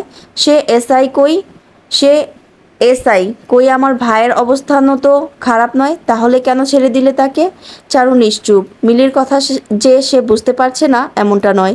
তোমার কোনো দোষ নেই চারুলতা। দুনিয়ায় সবচেয়ে বোকা বলে যদি কেউ থাকে তাহলে সে আমার ভাই। আজকাল নিঃস্বার্থভাবে কেউ কাউকে ভালোবাসে না, তবুও সে তোমাকে ভালোবেসে যাচ্ছে। বলো, সে কি বোকা নয়? এই পৃথিবীতে এমন ভালোবাসা তুমি কোথায় পাবে যে তোমাকে পাবে না জেনেও ভালোবাসে? কিন্তু আফসোস, সেই ভালোবাসাটা তুমি বুঝলে না। আসলে সবার সব সহ্য হয় না, তাই তোমারও পিওর ভালোবাসাটা সহ্য হলো না, হবেও না কখনো। না, তোমাকে অভিশাপ দিচ্ছি না, তুমি সুখে থাকো। আসলে কি বলো তো, আমার ভাইটা বোকা। সে তোমাকে এতটাই মত্ত যে তোমাকে অভিশাপ দেওয়ার কথা চিন্তাও করতে পারে না। তুমি কষ্টে আছো জেনে তোমার চেয়ে বেশি কষ্ট সে পায়। তোমার মতো পোড়া কপালি আর কেউ নেই চারুলতা। দুনিয়ায় সকলেই একটু নিঃস্বার্থ ভালোবাসা চায়, হন্যে হয়ে সে ভালোবাসার পেছনে ছোটে, কিন্তু তুমি তুমি তো এতটাই পোড়া কপালি যে সে ভালোবাসাটা পেয়েও হারালে। আসলে কি বলো তো, যারা ভালোবাসা চায় না তারাই সত্যিকারের ভালোবাসাটা পায়, আর যারা নিঃস্বার্থভাবে কাউকে ভালোবেসে যায় তারাই দিন শেষে ঠকে যায়, খুব বাজেভাবে। মিলি আর এক মুহূর্তেও দাঁড়ায় না সেখানে, দৌড়ে বেরিয়ে যায় শপিং মল থেকে। উপরে কেউ যে তার জন্য অপেক্ষা করছে সে বেমালুম ভুলে গেল। সে সে প্রথমেই গেল শিহাবের বাড়ি। আজ অফ ডে, শিহাবের বাড়িতেই থাকার কথা। মিলিকে এমন অসময়ে দেখে অবাক হলো শিহাব। কিরে তুই এই সময়? হ্যাঁ আমি। যে মেয়ের জন্য তুমি এই সন্ন্যাস ধর্ম নিয়ে বসে আছো না, খোঁজ নিয়ে দেখো, স্বামী সন্তান নিয়ে বেশ সুখেই আছে সে। মিলির কথায় বেশ বড় একটা ধাক্কা খেলো শিহাব। কোনোভাবে নিজেকে সামলে নিয়ে বলল, মানে কি বলছিস তুই এইসব? দেখো, তুমি যতই লুকানোর চেষ্টা করো, আমি জানি তুমি যেই মেয়েটির জন্য এখনো বিয়ে করনি সে চারুলতা। আজ আমার দেখা হয়েছিল তার সাথে, স্বামীকে সাথে নিয়ে শপিং করছিল। আবার তাদের একটি মেয়েও আছে। আর তার বর মোটেও কোনো মিডল এজ লোক নয়, বরং তোমার সমবয়সী। কি বলছিস এইসব? হ্যাঁ, ঠিকই বলছি।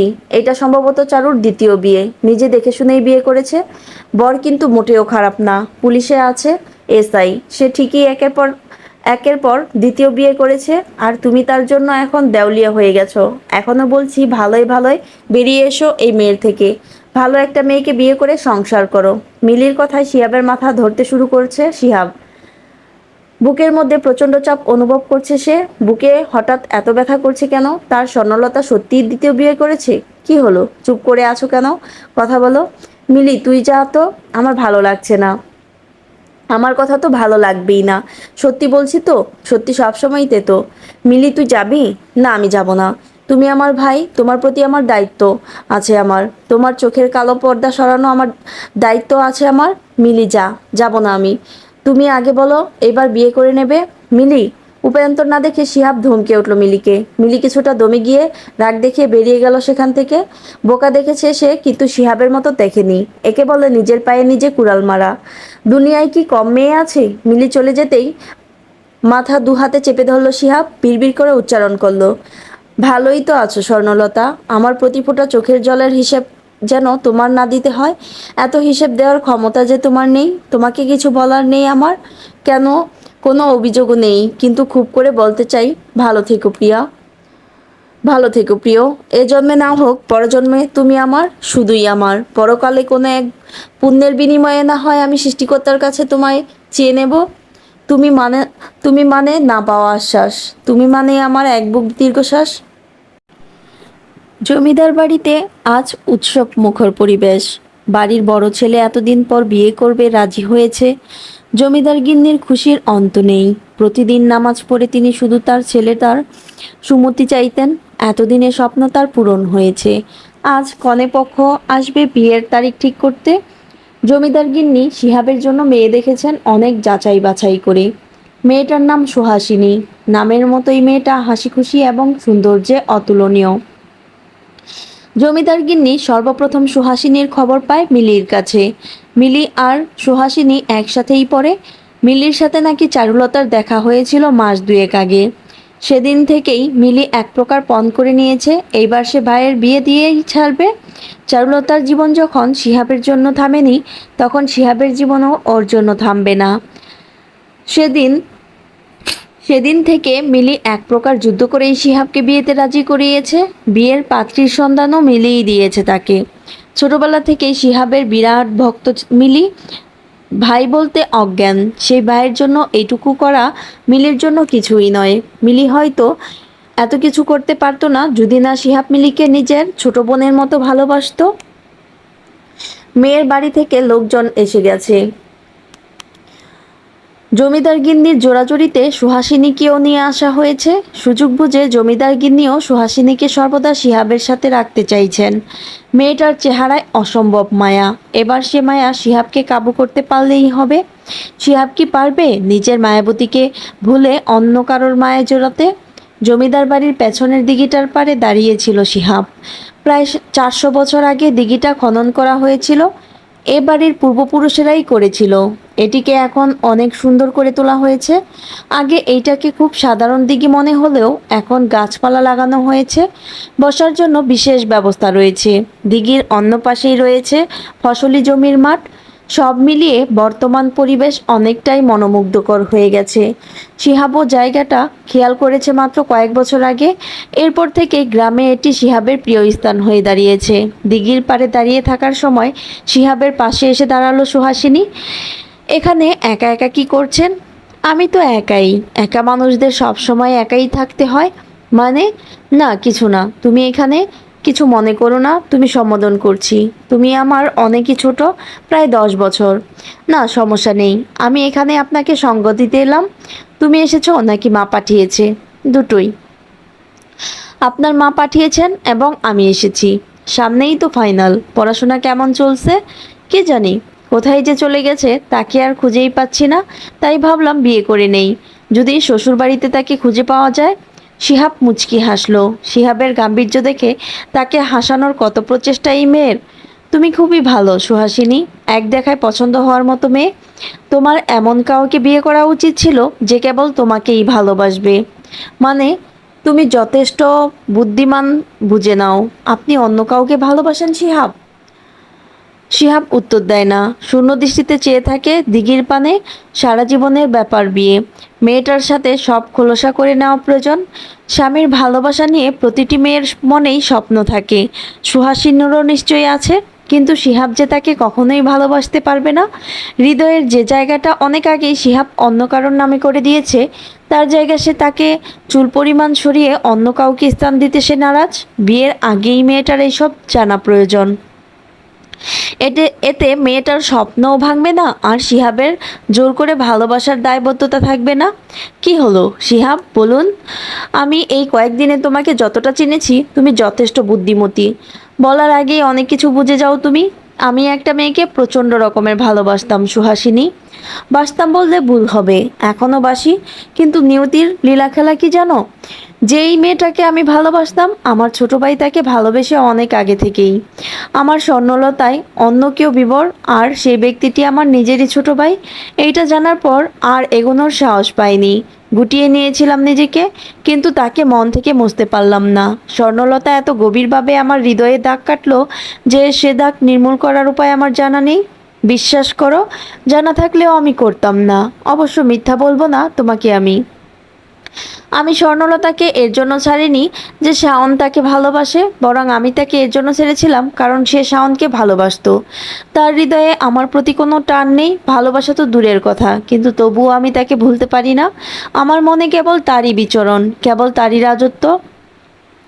ভালোবেসে আজ সর্বহারা আমি, তবুও তাকে ভালোবেসে যাই, কোনো কারণ ছাড়াই ভালোবেসে যাই। তার জায়গাটা আমি কাউকে দিতে পারবো না সুহাসিনী, তোমাকেও না। তোমার কাছে সময় আছে, চাইলেই তুমি বিয়েটা ভেঙে দিয়ে সুন্দর করে জীবনটা সাজিয়ে নিতে পারো। সুহাসিনীর চোখ থেকে এক ফোঁটা জল গড়িয়ে পড়ল। শিহাবের কাছে তাকে এমন কিছু শুনতে হবে তা বোধ হয় সে কল্পনাও করেনি। আপনাকে আমি প্রথম কবে দেখি জানেন? কেবলমাত্র দশম শ্রেণীর ছাত্রী আমি তখন।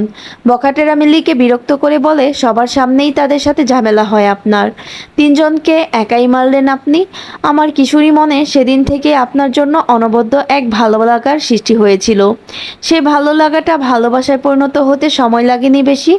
এমন পরিস্থিতিতে গ্রামের মেয়েদের নাকি বিয়ে দেওয়া হয়। মিলির মাও চাইছিলেন মিলির বিয়ে দিয়ে দিতে, কিন্তু তাতে বাধা দিয়েছিলেন আপনি। এটা মিলির কাছে শোনা আমার। ওর যেন কোনো বিপদ না হয় তাই প্রতিদিন আপনি ওকে স্কুলে দিয়ে আসতেন এবং তাকে নিয়েও আসতেন। প্রতিদিন লুকিয়ে দেখতাম আপনাকে। মজার বিষয় কি জানেন? আমি তখন মনে করতাম মিলি আপনার আপন ছোট বোন। যেদিন জানলাম মিলি আপনার কাজিন, সেদিন আপনার প্রতি আমার মুগ্ধতা আরও বেড়ে যায়। কারণ যে নিজের কাজিনের জন্য এতটা করতে পারে, সে নিজের স্ত্রীর জন্য ঠিক কী কী করতে পারে। মিলিকে আমি কখনো কাজিন হিসেবে দেখিনি, ও আমার ছোট বোন। জানি কাজিন ভাবলে এতটা করতেন না। মিলিও আপনাকে যেভাবে ভাইয়া ডাকতো, সেখানে বোঝার উপায় ছিল না আপনি তার নিজের ভাই না। আমার ভেতরে বেড়ে ওঠা সুপ্ত অনুভূতিটা আমার কাছেই ছিল, কাউকেই জানাননি কখনো। আপনার সর্বস্ব যেমন স্বর্ণলতা দখল করেছে, আমার সর্বস্ব তেমনি আপনি দখল করে নিয়েছেন। আপনার মনে আছে কি না জানি না, আপনি একদিন আমার কাছে একটা হেল্প চেয়েছিলেন। তৃষ্ণার্ত ছিলেন তাই আমার কাছে পানি চান। খুবই ছোট ঘটনা, কিন্তু সারা রাত আমি ঘুমাতে পারিনি। আমার সকল পাগলামি কেবল আপনারই জন্য। সবাই তো পাওয়ার জন্য ভালোবাসে না, আমিও বেসেছিলাম আপনাকে। পাবো না, কিন্তু আমার ধারণা মিথ্যা প্রমাণ করে দিয়ে মিলি আমাকে প্রস্তাব করে আপনাকে বিয়ে করতে। আমি কয়েক মুহূর্ত স্তব্ধ ছিলাম। মনে হচ্ছিল স্বপ্ন দেখছি, ভয়ঙ্কর সুখের স্বপ্ন। স্বর্ণলতার প্রতি আপনার ভালোবাসা একতরফা ছিল, আর আপনার প্রতি আমার ভালোবাসাটাও। আপনি যেমন আমাকে ঠকাতে চান না তাই জানিয়ে দিলেন সব কথা, তেমনি আমিও অন্য কাউকে বিয়ে করি, তবে তাকে ঠকানো হবে, তাকে জায়গা দিতে পারবো না নিজের মনে। এর চেয়ে ভালো আপনাকেই না হয় বিয়ে করি। অন্য কাউকে ঠকানোর চেয়ে ভালো নিজে না হয় একটু ঠকে যাই। আপনার কাছে আমি আপনার স্বর্ণলতার জায়গাটা চাই না শিহাব, কিন্তু তার পাশাপাশি ছোট্ট একটুখানি জায়গা কি আমার জন্য বরাদ্দ হতে পারে না? শিহাব জানে তার অস্তিত্ব মানেই স্বর্ণলতা। বিন্দুমাত্র জায়গা খালি নেই যেখানে স্বর্ণলতা বিচরণ করেনি, কিন্তু সেটা এই মেয়েটাকে বলতে ইচ্ছে হচ্ছে না। আমি যাকে ভালোবাসি সে আমাকে ভালোবাসে না। এই অনুভূতিটা বড্ড পোড়ায়, তার চেয়ে বেশি পোড়ায় আমি যাকে ভালোবাসি সে অন্য কাউকে ভালোবাসে, এই অনুভূতিটা। নদীর পাড়ে অবস্থিত ছোট্ট একটি বসত বাড়ির সামনে দাঁড়িয়ে আছে শিহাব। বাড়িটি দেখলেই বোঝা যায় এখানে অনেক দিন যাবৎ কারোর আনাগোনা নেই। এই বাড়িটির স্বর্ণলতার। শিহাব শুনেছে এখন নাকি আর কেউই এখানে থাকে না, আর ওদের কোনো আত্মীয় স্বজনও নেই যারা বাড়িটি দখল করবে। ফলাফলস্বরূপ বাড়িটি খালিই পড়ে আছে, দরজায় তালা দেওয়া নেই। গ্রামে বেশিরভাগ বাড়িতেই তালা দেওয়া হয় না, সবাই আপনজন কে চুরি করবে। শিহাব বিনা বাধায় ঘরে প্রবেশ করলো। ঘরে ধুলো জমেছে, চারদিকে মাকড়সার জাল। সেগুলিকে উপেক্ষা করে শিহাব ভেতরে এলো। কোনো কারণ নেই, এমনি একবার দেখতে এলো তার স্বর্ণলতার পরিত্যক্ত বাসাটি।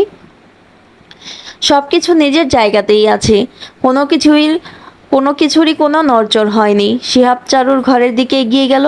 চারুর অনেক কিছুই এখানে ছড়ানো ছিটানো। আপন খেয়ালে শিহাব আলনাটার দিকে এগোলো। অনেকগুলো জামা কাপড়ের মাঝে একটি পোশাক বিশেষভাবে শিহাবের দৃষ্টি আকর্ষণ করছে। সাদা রঙের মাঝে সবুজ ছাপার একটি সালোয়ার কামিজ। এই পোশাকেই শিহাব প্রথমবার তার স্বর্ণলতার সাক্ষাৎ পায়। শীতকালের সেই দুপুরবেলা আজও অমলিন শিহাবের সুতোয় স্মৃতির পাতায়। অদ্ভুত, এতদিন পরেও সালোয়ার কামিজটা এখানে আছে। অবশ্য এরপর চারুলতা এটাকে পরার বিশেষ সময় পায়নি। কিছুদিন পরেই বিয়ে হয়ে যায়, তার সাথেই রেখে যায় এসব কিছু। শিহাব চারুলতার সেই ওড়নাটি নিজের কাছে রেখে দিল। স্মৃতি হিসাবে এর চেয়ে ভালো আর কি হয়? নাজিমুদ্দিনের ঘরের টেবিলের উপর শিহাব একটি ডায়েরি দেখতে পায়। শিহাব সেটায় বিশেষ দৃষ্টি দিল না। কারোর ব্যক্তিগত জিনিস এভাবে দেখা উচিত না, কিন্তু টেবিল ক্রস করার সময়ই ধাক্কা লেগে ডায়েরিটা পড়ে গেল, আর সেখান থেকে বেরিয়ে এলো একটি ছবি। ছবিটি নাজিমুদ্দিনের, আর তার পাশেই বসে আছে শিহাবের অতি পরিচিত দুজনেই পুরুষ। ছবিটি দেখে শিহাবের ভ্রু কুঁচকে এলো। দুজনেই জামা কাপড়ই কিছুটা অন্যরকম। কই, তাদের তো কখনো এমন পোশাক পরতে দেখেনি শিহাব। কৌতূহলবশত ডায়েরিটা খুলল। প্রতিদিনের দিনলিপি লেখা নেই এতে। এতে একসাথে রয়েছে একটি জীবন কাহিনী, যা অসমাপ্ত। সম্ভবত লেখার সময় নাজিমুদ্দিন কোথাও বের হন, আর তিনি কখনো বাসাতে ফিরে আসেননি, তাই ডায়েরিটা এখনও এখানেই রয়েছে। শিহাব প্রথম থেকেই পড়া শুরু করলো। সেখানে তার আর রাধা দেবী সারদা সম্পর্কে বিস্তারিত ঘটনা লেখা আছে। শিহাবের কাহিনীটা ভালোই লাগলো, তবে লুকিয়ে লুকিয়ে তার স্নান করার দেখার ব্যাপারটা বেশ জঘন্য মনে হলো। তবে কে জানতো এটা কেবল জঘন্যতার শুরু। এরপর ধীরে ধীরে শিহাব সকল কিছু জানতে পারল। মেয়েদের নিয়ে করা ব্যবসা সম্পর্কেও খুঁটিনাটি বিষয় জানলো, আর জানলো নিজের মেয়েকে নিয়ে করা নাজিমুদ্দিন ওরফে বিশ্বজিতের ভয়ঙ্কর ষড়যন্ত্রের কথা। সেখানে উল্লিখিত বস নামক ব্যক্তিটির কথা, কিন্তু ডায়েরিটি অসম্পূর্ণ হলেও এখানে যে ভয়ঙ্কর এক ষড়যন্ত্র আছে তা ধারণা করতে পারছে শিহাব। আর সবচেয়ে রহস্যময়ী হলো সেই ছবিটা। এরা দুজন এখানে এই ছবিতে কেন? তবে কি বসের সাথে এদের কোনো সম্পর্ক আছে? এরাই ক্ষতি করতে চায় শিহাবের, স্বর্ণলতার?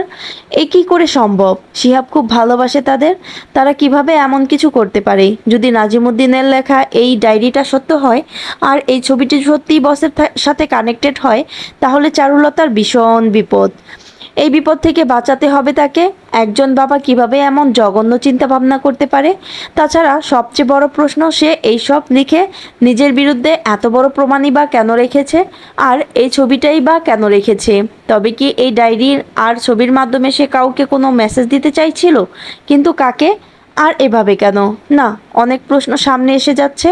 স্বর্ণলতার জীবন ঝুঁকিতে আছে, তাকে বাঁচাতে হবে। সকল প্রশ্নের উত্তর পেতে হবে, আর এই গ্রামে থেকে এইসব প্রশ্নের উত্তর পাওয়া যাবে না। খুব দ্রুত শহরে যেতে হবে। এই সব প্রশ্নের উত্তর কেবল এ দুজনই দিতে পারত, আর এখন কেবল একজনই দিতে পারবে। জমিদার বাড়ির বাগানে বসে আছে মিলি। আজ নিজের প্রিয় বান্ধবীর সাথে ভাইয়ের বিয়ের ডেট ফাইনাল হওয়ার কথা ছিল, কিন্তু 1 ঘন্টা যাবৎ খোঁজাখুঁজি করেও শিহাবকে কোথাও পাওয়া গেল না। শেষ পর্যন্ত জমিদার গিন্নি মিথ্যা ফোনের বাহানায় জানালেন শিহাব গুরুত্বপূর্ণ কাজে শহরে গেছে, দ্রুতই ফিরে আসবে। বিয়ের তারিখ যেন ঠিক করে নেওয়া হয়। সুহাসিনীর বাড়ির সকলে কথাটা মেনে নিলেও মিলির মনে সন্দেহ থেকে যায়। শিহাবকে আজ অব্দি বুঝে উঠতে পারল না সে। মিলির ভাবনার ঘোর কাটে ফোনের আওয়াজে।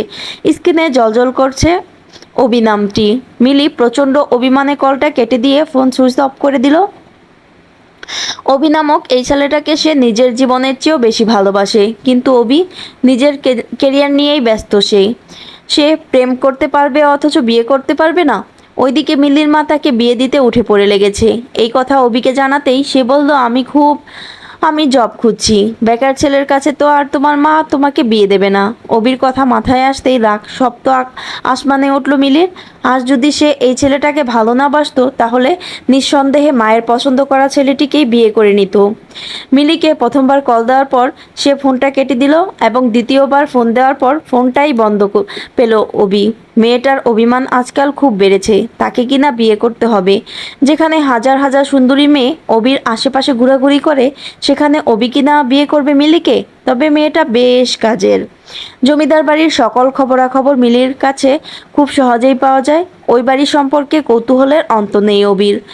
কিছু একটা আছে সেখানে, যা সবাই লুকাতে চাইছে। অবি ল্যাপটপের দিকে মনোযোগ দিল।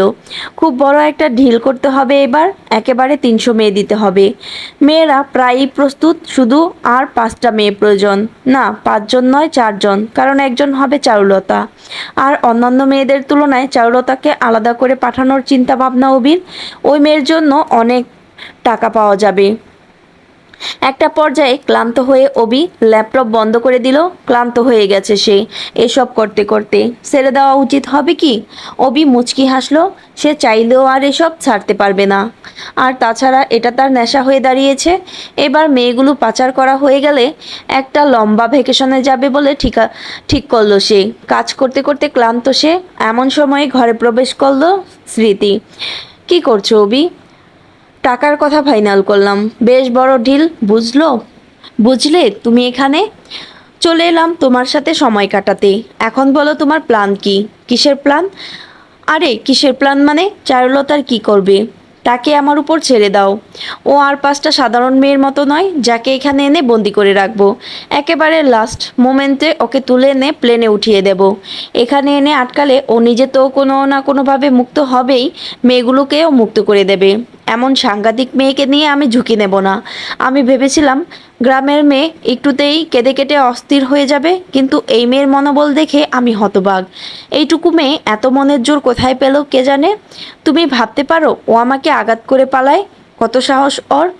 তুমিও বা কোনো ঘরবাড়ি তুমিও বা কেন ঘরবাড়ি ছেড়ে ওকে ঝোপে নিয়ে গিয়েছিলে? রাস্তায় ছিলাম তখন, পাশে সুন্দরী মেয়ে, গায়ের কাপড় এলোমেলো, কন্ট্রোল করতে পারিনি, তাই বলে ঝোপে? আর কোনো কমফোর্টেবল স্পেস সেখানে ছিল না। আমি শুনেছিলাম মেয়েটা তেজি, কিন্তু এতটা হবে জানতাম না। রাস্তার মাঝে হুট করে গায়েব, পরে জানতে পারি সে নিজের ভাইকেও খুঁজে পেয়ে গেছে। আর হামিদও কেমন হারামি। ভেবেছিলাম সুবহানের ছেলে, দেখতেও ভালো, একটু টাকা পয়সা আর নারীর লোভ দেখিয়ে হাত করে নেব। আর ওকে হাত করতে পারলে চারুলতাও এমনিতেই আমাদের হাতে চলে আসবে। কিন্তু শালা হারামি আমার প্ল্যানে জল ঢেলে দিয়ে মায়ের মরার পর সম্পূর্ণরূপী পরিবর্তন করে ফেললো। আগে যেখানে চারুলতার সাথে ওর বিন্দুমাত্র মতে মিলতো না, সেখানে ওই শালা হারামি কিভাবে 360 ডিগ্রি পল্টি খেয়ে বোনের দলে চলে গেল। একবার ভাবো কতটা বদলালে। সুবহান পর্যন্ত নিজের ছেলেকে ভয় পেয়ে টাকা কিংবা নারীর অফার করতে পারে না। বেশি ভালো মানুষই দেখাতে এসে আমার প্রাণটাতেই জল ঢাললো। ওকে দলে আনতে ওকে দলে আনতে পারলে দলে দলে দলে মেয়েদের আটকানো যেত। ছেলে দেখতে সুবহানের মতো, আর তার ব্যবহার মায়ের মতো। ব্যবহারটা বাপের হলেই তো সব পরিকল্পনা অনুযায়ী হতো। হারামি শুধু চারুলতাকে নিয়েই গেল না, বরং একের পর এক খুন করতে সাহায্য করলো। আর মেয়েটারও বা কত সাহস! এইভাবে কি ও কাউকে খুন করে? আমার চেয়েও ভয়ঙ্কর এরা। স্মৃতি ভ্রুকুটি করে তাকালো অবির দিকে। তুমি ওদের দুর্নাম করছো নাকি প্রশংসা? তুমি যেটা মনে করো, তবে এরা দুজনেই বেশ কাজের। দলে আসলে বেশ লাভ হতো আমাদের। এরা আমাদের বিশ্বস্ত লোকেদের খুন করলো, আর তুমি ওদের দলে টানতে চাইছো? ওরা কেউই বিশ্বস্ত ছিল না। চোখ কান খোলা রাখলেই বুঝতে। এদের মরায় কিছুই যায় আসে না। সুবহান, স্মৃতি, একটু তো সম্মান দাও তাকে। ওই হারামিকে আবার কিসের সম্মান? এই অবি, স্মৃতি গলা জড়িয়ে ধরলো অবির। অবির ভাবান্তর হলো না। বলো, বিয়ে করবে আমাকে? তুমিও? আমিও কি? বিয়ের কথা বলছো কেন? আরও কেউ বলেছে নাকি? অভাব নেই, তাদের কথা বাদ দাও। তুমি আমাকে দেখো, বলো বিয়ে করবে কি না? না। মধু খাওয়া তো শেষ, এখন কেন বিয়ে করবে? জানোই তো, শুধু শুধু নিজের সময়টা নষ্ট করো কেন? বাই এনি চান্স তুমি কি বিয়ের জন্য ভার্জিন মেয়ে খুঁজছো? আরে দূর, ডেরায় নতুন আসা অধিকাংশ মেয়েই ভার্জিন। এসব ভার্জিন মেয়ে হাতের ময়লা হয়ে দাঁড়িয়েছে। তাহলে কাকে বিয়ে করবে? যার কাছে শুধু মধু পেয়েছো তাকেও করবে না, যার কাছে পাওনি তাকেও করবে না। তাহলে করবে কাকে? অবশ্য মধু না পাওয়া মেয়েগুলো অধিকাংশই খ্যাত টাইপের হয়, যেমন চারুলতা। এর জন্যই তো তাকে বিয়ে করলেন এর জন্যই তো তাকে বিয়ে করলে না। চারুলতাকে বিয়ে করিনি শিহাবের জন্য, বুঝে ফেলতো সব। তাছাড়া তার চোখের সামনে চারুলতাকে গায়েব করা যেত না। মেয়ে বেশ সুন্দরী ছিল। সুন্দরী হয়ে কী লাভ?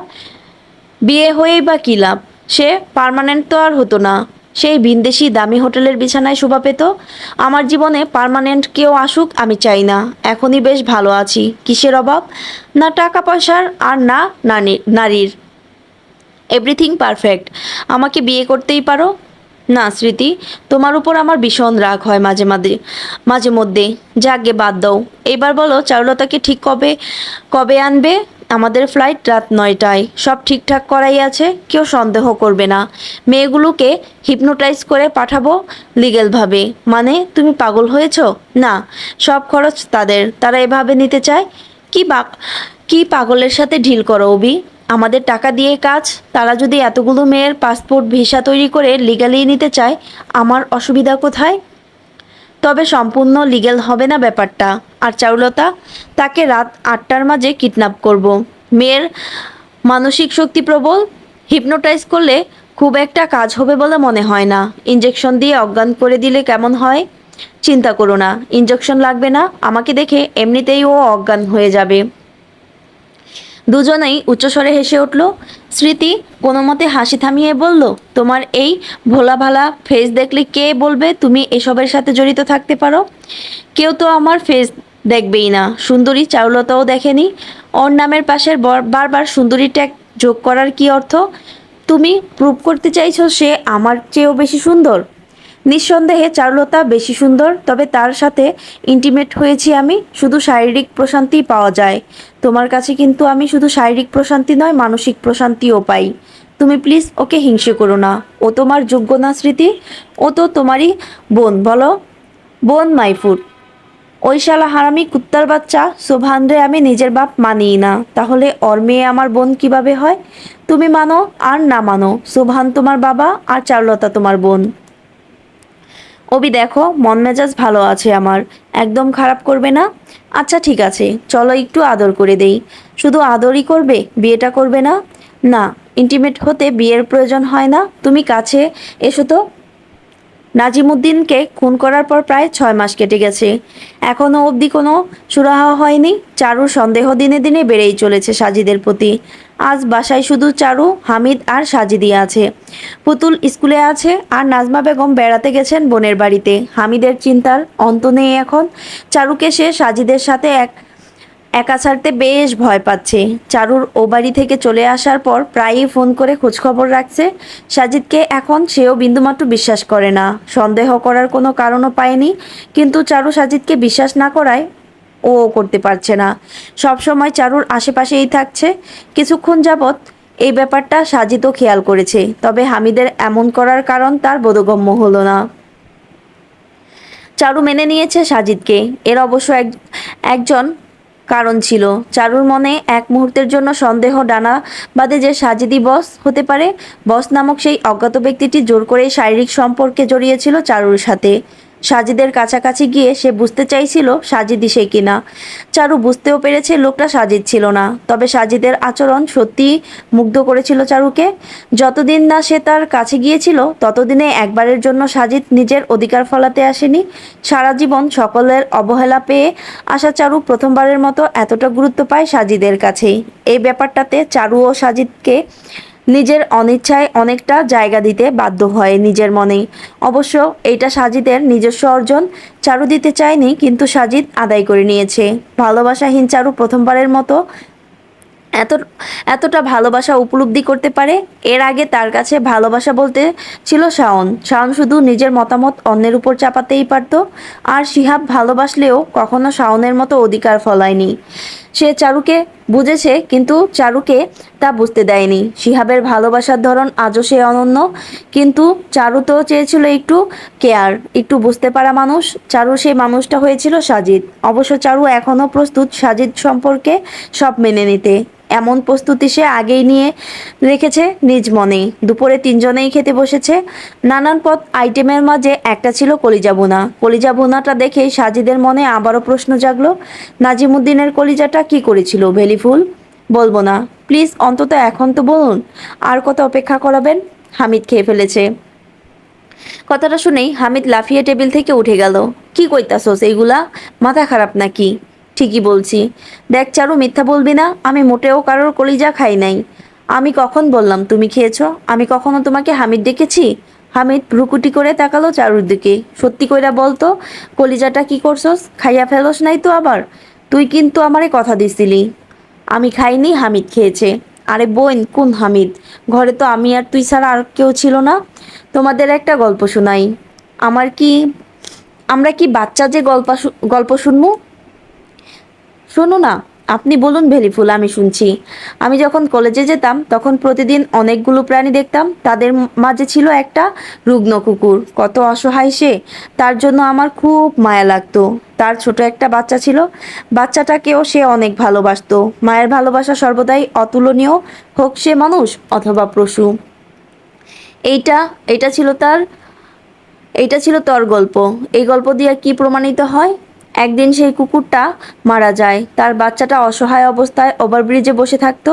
না খাওয়ার কিছু ছিল আর না থাকার জায়গা। সাদা ধবধবে কুকুরছানা কিন্তু ময়লা হয়ে গেছে। সেদিন বৃষ্টি হচ্ছিল আর ও একা একা ভিজছিল সেই ওভারব্রিজে।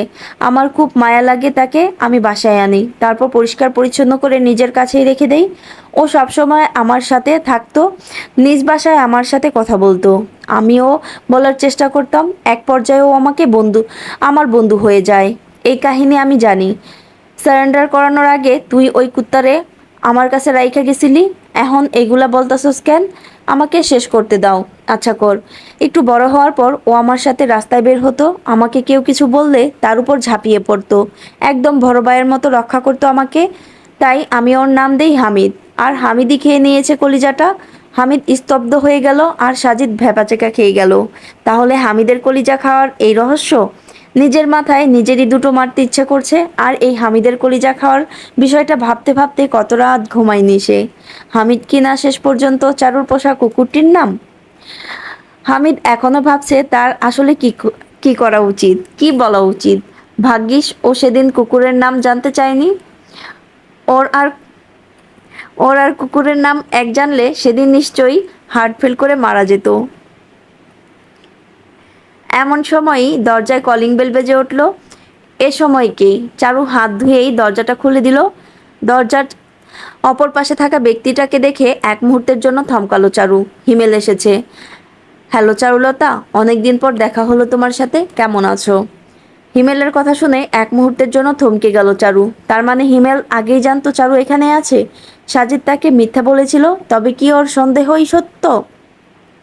চুপ করে থাকবেন না সাজিদ, উত্তর দিন। হ্যাঁ বেলিফুল, হিমেল সবই জানতো। কেন করলেন এত বড় ছলনা? ছলনা করিনি বেলিফুল, যা করেছি যতটুকু করেছি আপনার জন্যই করেছি। আমি জানি আপনি আমাকে বিশ্বাস করেন না, কিন্তু একটু ভরসা রাখুন। আমার দ্বারা এমন কিছু হবে না যাতে আপনার ক্ষতির সম্ভাবনা আছে। বিশ্বাস করতে হবে না, ভরসা করুন। বিশ্বাস আর ভরসা কি আলাদা জিনিস সাজিদ? একটু পার্থক্য আছে। কি? পরে বলি। চারু প্রত্যুত্তর না করেই সেখান থেকে চলে এলো। নিচে হামিদ আর হিমেল আছে। সাজিদও সেদিকে গেল। হামিদ এখনো চেনে না হিমেলকে। কে জানে তার সম্পর্কে জানলে হামিদের কি প্রতিক্রিয়া হবে? তবে কি এইসব কিছুর সাথে হিমেলও জড়িত? হঠাৎই স্টোর রুমে কিছু আওয়াজ পাওয়া গেল। চারু বিরক্ত হলো। বেড়ালটা আবার এসেছে আর এইবার সে স্টোর রুমে হানা দিয়েছে। থাকুক ওখানেই আটকে, কিন্তু পরক্ষণেই আবার মায়া লাগলো তার জন্য। সেখানে ঢোকা গেলেও বের হতে পারবে না বেড়ালটা। চারু দরজা খুলে স্টোর রুমে এলো। এ ঘরে আগে কখনো আসেনি সে। সব অব্যবহৃত জিনিসপত্র ঠাসা। চারু জানালাটা খুলে দিয়ে হাতে কিছু একটা তুলে নিয়ে বেড়ালটাকে তাড়া করতে বেড়ালটা দৌড়ে পালালো। হাতে ছিল একটা লাঠির মতো বস্তু। চারু সেটাকে ছুঁড়ে ফেললো। কোথায় পড়বে কিছু যায় আসে না, এমনিতেই এখানে কেউ আসে না। সেটা গিয়ে আলমারিতে লাগলো আর সেখান থেকে একটা ছবি বেরিয়ে এলো। ছবিটি হাতে নিয়ে স্তব্ধ হয়ে গেল চারু। নাজমা বেগমের পরনে একটি লাল শাড়ি, মাথা ভর্তি সিঁদুর। তার এক পাশে দাঁড়িয়ে আছে নাজিমুদ্দিন আর অন্য পাশে আরেক লোক। চারুর অবাক হওয়া শেষ হয় না। একটা কোনায় দেখা যায় হিমেল আর দুটো সাজিদকে। কোনো রকম এডিট না এটা। দুজনের কাপড় ভিন্ন। একজনের হাতে বই, আরেকজনের হাতে জুসের গ্লাস। তিনজনেই হেসে কথা বলছে। এই অবধি দেখে হয়তো চারু সবটাই মেনে নিতে পারতো, কিন্তু একটু দূরেই এক কোণে দেখা যাচ্ছে হামিদকে। হামিদকে দেখেই চারুর দুনিয়া ঘুরতে লাগলো। হামিদ, ওর ভাই, যাকে ও অন্ধের মতো বিশ্বাস করে। তার মানে হামিদ আগে থেকেই সব জানতো। চারুর যেন চিন্তা শক্তি লোপ পেল। মনে মনে একটা কথাই বাজছে, এত বড় ধোঁকা হামিদ কিভাবে করতে পারলো এমনটা? কারোর পায়ের শব্দ পাওয়া যাচ্ছে। নিচ থেকে কেউ একজন উপরে আছে, সম্ভবত সাজিদ। চারু বিন্দুমাত্র নড়ল না। এখন আর লুকোচুরির কিছু নেই, যা হওয়ার সরাসরি হবে। চারু কেমন অপ্রকৃতস্থর মতো তাকিয়ে আছে ছবিটির দিকে। ছবিতে থাকা ছেলেটি হামিদ, তা এখনো বিশ্বাস হতে চায় না চারুর। মনে হচ্ছে এখনই কিছু হবে আর তার ঘুম ভেঙে যাবে। তারপর দেখা যাবে সে স্বপ্ন দেখেছে হামিদ জড়িত নয় এসবের সাথে। এইটা কেবলই এক দুঃস্বপ্ন। দুনিয়ার সবাইকে সে খারাপ হিসেবে মানতে পারবে, কিন্তু হামিদ সবসময় যাকে অন্ধের মতো বিশ্বাস করে এসেছে সে কিভাবে, হামিদ কিভাবে পারল চারুর বুকের ভেতরটাকে চূর্ণ বিচূর্ণ করে দিতে? চারুর শরীরে যে একটা আঘাত সহ্য করতে পারে না, সে কিভাবে মনে এতটা আঘাত করতে পারে? চিন্তা শক্তি এমন লোভ কেন পাচ্ছে চারুর? এমন সময়ে দরজা খুলে ভেতরে প্রবেশ করলো সাজিদ। চারুর হাতে থাকা ছবিটা দেখে এক মুহূর্তের জন্য চমকে উঠল সে। এত বড় ছলনা কিভাবে করলেন সাজিদ? চারুর শান্ত কণ্ঠে এমন কথায় দিশেহারা হয়ে গেল সাজিদ। না বেলিফুল, আপনি ভুল বুঝছেন আমাকে। আপনি যেমনটা ভাবছেন তেমন কিছু না। চারু কিছু না বলে স্টোররুম থেকে বেরিয়ে নিজের ঘরের দিকে গেল। সাজিদও চারুর পিছু পিছু ছুটল। ভেলুফুল, আমার কথাটা শুনুন ভেলিফুল। সাজিদের কথার প্রত্যুত্তর করল না চারুলতা। গোপনে বিছানার নিচে লুকিয়ে রাখা ছুরিটা বের করল সে। আপনাদের আজ আমি খুন করব সাজিদ। বিশ্বাসঘাতকদের জায়গা আমার জীবনে নেই। ভেলিফুল, আপনি ভুল বুঝছেন আমাকে। আমার কথাটা আগে শুনুন। কি মনে হয় আপনার আপনি আমাকে যাচ্ছে তাই বুঝিয়ে দেবেন আর আমি তা মেনে নেব? আপনি আগে শুনুন। চারু হঠাৎই খুব আক্রমণাত্মক হয়ে উঠল। হামিদের ছলনা মেনে নিতে না পেরে কাছে থাকা সাজিদের উপরই সে আক্রমণ করে বসে। সাজিদের হাতের কিয়দংশ কেটে রক্তক্ষরণ শুরু হয়। কেন এমনটা করলেন সাজিদ? আমার মনে একটু হলেও জায়গা তৈরি করতে সক্ষম হয়েছিলেন আপনি, তবে কেন মুহূর্তের মধ্যে সব তছনছ হয়ে গেল? বেলিফুল, আপনি। চারু এবার চিৎকার করা শুরু করলো। ঘরের মাঝে সাজিয়ে রাখা ফুলের টবগুলো ছুঁড়ে মারল সাজিদের দিকে। প্রচণ্ড রকমের ধস্তাধস্তি শুরু হয়ে যায় তার সাজিদের সাথে। সাজিদ শুধু নিজেকে বাঁচাচ্ছিল, কিন্তু চারুকে আঘাত করছিল না। ফলে একটা পর্যায়ে গিয়ে চারু সাজিদকে কাবু করে ফেললো। সাজিদকে ছুরির আঘাত করতেই যাবে এমন সময়ই কেউ ঝাপটে ধরল চারুকে। সাজিদের কাছ থেকে সরাতে চাইছে। চারুর মাঝে কোনো হিতাহিত জ্ঞান নেই। সে চেষ্টা করে যাচ্ছে নিজেকে ছাড়ানোর। একজন পারছে না বলে আরও একজন এসে চারুকে শান্ত করার চেষ্টা করে থাকে। দুজন মিলে আটকে নেয় চারুকে। চারু একবার পেছনে ফিরে তাকায়। প্রথমে যে তাকে ধরেছিল সেটা হামিদ, এবং পরবর্তীতে হিমেল এসে সাহায্য করেছে তাকে। চারু, কি করতাছস তুই? সাজিদকে খুন করতে চাইতাছস কেন? হামিদের কথায় এক মুহূর্তের জন্য স্তব্ধ হয়ে গেল চারু। কলিজাটা ক্ষতবিক্ষত হয়ে যাচ্ছে তার। তুমি কিভাবে পারলে এমনটা করতে? চারুর কথায় থমকে গেল হামিদ। চোখে মুখে ভয়ের ছাপ স্পষ্ট। তবে কি চারু সব জানতে পেরে গেল? অন্ধের মতো বিশ্বাস করেছিলাম তোমাকে আমি। এই প্রতিদান দিলে আমার বিশ্বাসের? চারু, আমার কথাটা শোন। আমি চারু সুযোগ দেয় না। হঠাৎই এলোমেলো আঘাত করা শুরু করে হামিদকে। হাত দিয়ে করা আঘাত হামিদের শরীরে না লাগলেও কলিজা ক্ষতবিক্ষত হচ্ছে তার। চারুর এই অবস্থা সে কিছুতেই মানতে পারছে না। যার জন্য এত কিছু হলো, তারই এই অবস্থা কিভাবে মানবে হামিদ? সাজিদ আর হিমেল চারুকে আটকানোর চেষ্টা করলে ঘরে থাকা বড় ফুলদানিটা দিয়ে হিমেলের মাথায় সর্বশক্তি দিয়ে আঘাত করলো চারু। হিমেল অবচেতন হয়ে মেঝেতে পড়ে গেল। চারুর পাগলামি থামলো না। সে সাজিদকেও ফুলদানি দ্বারা আঘাত করলো, কিন্তু সেটা খুব বেশি জোরে লাগলো না। তারপরও সাজিদ মেঝেতে পড়ে গেল। এবার চারুর সকল আক্রোশ গিয়ে পড়ল হামিদের উপর। চারু এখন আহত বাঘিনীর ন্যায় খেপেছে। তাকে শান্ত করার সাধ্য কার? একজন মানুষ যখন জীবনের সবটা হারিয়ে ফেলে তখন আর তার বেঁচে থাকতে ইচ্ছে হয় না। আর যখন একটা মানুষের মৃত্যুকে সবচেয়ে বেশি আপন মনে হয়, মৃত্যুকে সে স্বীকার করে নিতে পারে, অমনি সে ভয় পেতে ভুলে যায়, হয়ে যায় ভয়ঙ্কর থেকে ভয়ঙ্করতম। এতক্ষণ ধস্তাধস্তির ফলে ছুরিটা নিচে পড়ে গিয়েছিল। নিচে থাকা ছুরিটা নিয়ে আক্রমণাত্মকভাবে চারু ছুটে যায় হামিদের দিকে। হামিদ এক প্রকার ভড়কে যায়। ফলাফলস্বরূপ চারুর এক ধাক্কায় নিচে পড়ে যায় সে। চারু পাগলের মতো সেটাকে হামিদের বুকের বাঁ পাশে চালাতে গেলে হামিদ নিজের চোখ বন্ধ করে নিল। কিছুক্ষণ কেটে যাওয়ার পরেও হামিদ কোথায় যেন আঘাতের স্পর্শ পেল না। হামিদ ধীরে ধীরে নিজের চোখ খুলতেই দেখা গেল অশ্রুজলে টইটুম্বুর চারুর আখিদ্বয়। হাত থেকে পড়ে গেল ছুরিটা। আমি পারলাম না। তোমাকে আঘাত করা আমার পক্ষে সম্ভব না। তুমি আমাকে ভালো নাই বাসতে পারো। আমার ভালোবাসাটা তো মিথ্যা ছিল না। কেন করলে এমনটা আমার সাথে? আমি তো তোমাকে বিশ্বাস করেছিলাম। ধরণীতে আমার বিশ্বাসযোগ্য মানুষ তো কেবল তুমিই ছিলে। তবে কেন এক মুহূর্তের সব শেষ হয়ে গেল? কেন খেললে আমার বিশ্বাস নিয়ে? শরীর হত্যার চেয়ে আত্মহত্যা যে অনেক বেশি যন্ত্রণাদায়ক। তবে তুমি আমার আত্মাকে কেন খুন করলে? কেন খুন করলে আমার আত্মাকে? উত্তর দাও। চারু হামিদকে জড়িয়ে ধরেই হাউমাউ করে কাঁদতে শুরু করলো। হামিদও স্তব্ধ। আসলেই কি সে হত্যাকারী? নিজের সবচেয়ে প্রিয় মানুষটাকে সে হত্যা করেছে। আমি কেন তোমাকে খুন করতে পারলাম না? আমি যেন তোমাকে না খুন করি, তাই এভাবে আমার বিশ্বাস অর্জন করেছিলে? তুমি তাই না? তুমি তাই না? তুমি যদি ভেবে থাকো তুমি এভাবে বেঁচে যাবে, তাহলে আমাকে বলতে হয় তোমার পরিকল্পনা শতভাগ সফল হয়েছে ভাইয়া। আজ আমি হেরে গেলাম, বাস্তবতার কাছে হেরে গেলাম আমার আবেগ। আমি এতদিন ভাবতাম দুনিয়ায় একজন মানুষ অন্তত আমাকে নিঃস্বার্থভাবে ভালোবাসে, কিন্তু আমার জীবনে ভালোবাসা নেই, সবটাই মিথ্যা। চারুলতার অস্তিত্বটাই মিথ্যা। ব্যাস, আমি হার মেনে নিলাম। আমি সত্যিই ভীষণ ক্লান্ত। তোমার চারুলতা আজ হেরে গেল ভাইয়া। কি চাও তুমি, বলে দাও। তুমি যা চাইবে তাই হবে। আমাকে মেরে ফেলতে চাও, মেরে ফেলো, বিশ্বাস করো একবারও বাধা দেব না আমি। এমনকি চাইলেই সে বসের কাছে দিয়ে নিজের স্বার্থ উদ্ধারও করতে পারো। আমার জীবনের সিদ্ধান্ত আমি তোমার উপর ছেড়ে দিলাম। তোমার চারুলতা আজ জীবন্ত মরে গেল ভাইয়া, আর তাকে নিজের হাতে খুন করলে তুমি। তবুও আফসোস নেই, মৃত্যুর আগে পর্যন্ত তোমাকে ভালোবেসে যাব আমি, কারণ আমার যে তুমি ছাড়া আর কেউ নেই। তোমাকেই নিজের আপনজন ভেবে না হয় মৃত্যুবরণ করলাম। তুমি দুনিয়ার একমাত্র মানুষ যে আমার সাথে অন্যায় করেও বিন্দুমাত্র শাস্তি পাওনি। এর কারণ আবেগ। এই আবেগ দুনিয়ায় ভুলিয়ে ভুলিয়ে দিতে সক্ষম। আমার আবেগই আমাকে শেষ করে দিল, আমাকে জীবন্ত খুন করলো। তোমার কাছে আমার কিছু চাওয়ার নেই, শুধু প্রশ্ন, কেন করলে এমনটা আমার সাথে? চারু, আমি থাক, বলো না, আমি সহ্য করতে পারবো না। তুমি বরং এক কাজ করো, যেভাবে আমার আত্মাকে খুন করেছো সেভাবে আমাকেও মেরে ফেলো।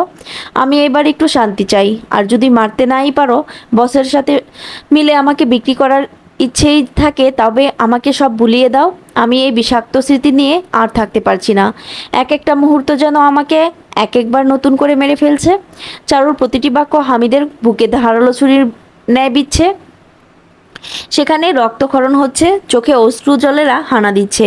হামিদ আজ সব বলে দিতে চাইছে চারুকে। চারুর এমন কষ্ট সে সহ্য করতে পারবে না, আর এখানে চারুর কষ্টের কারণ স্বয়ং সে।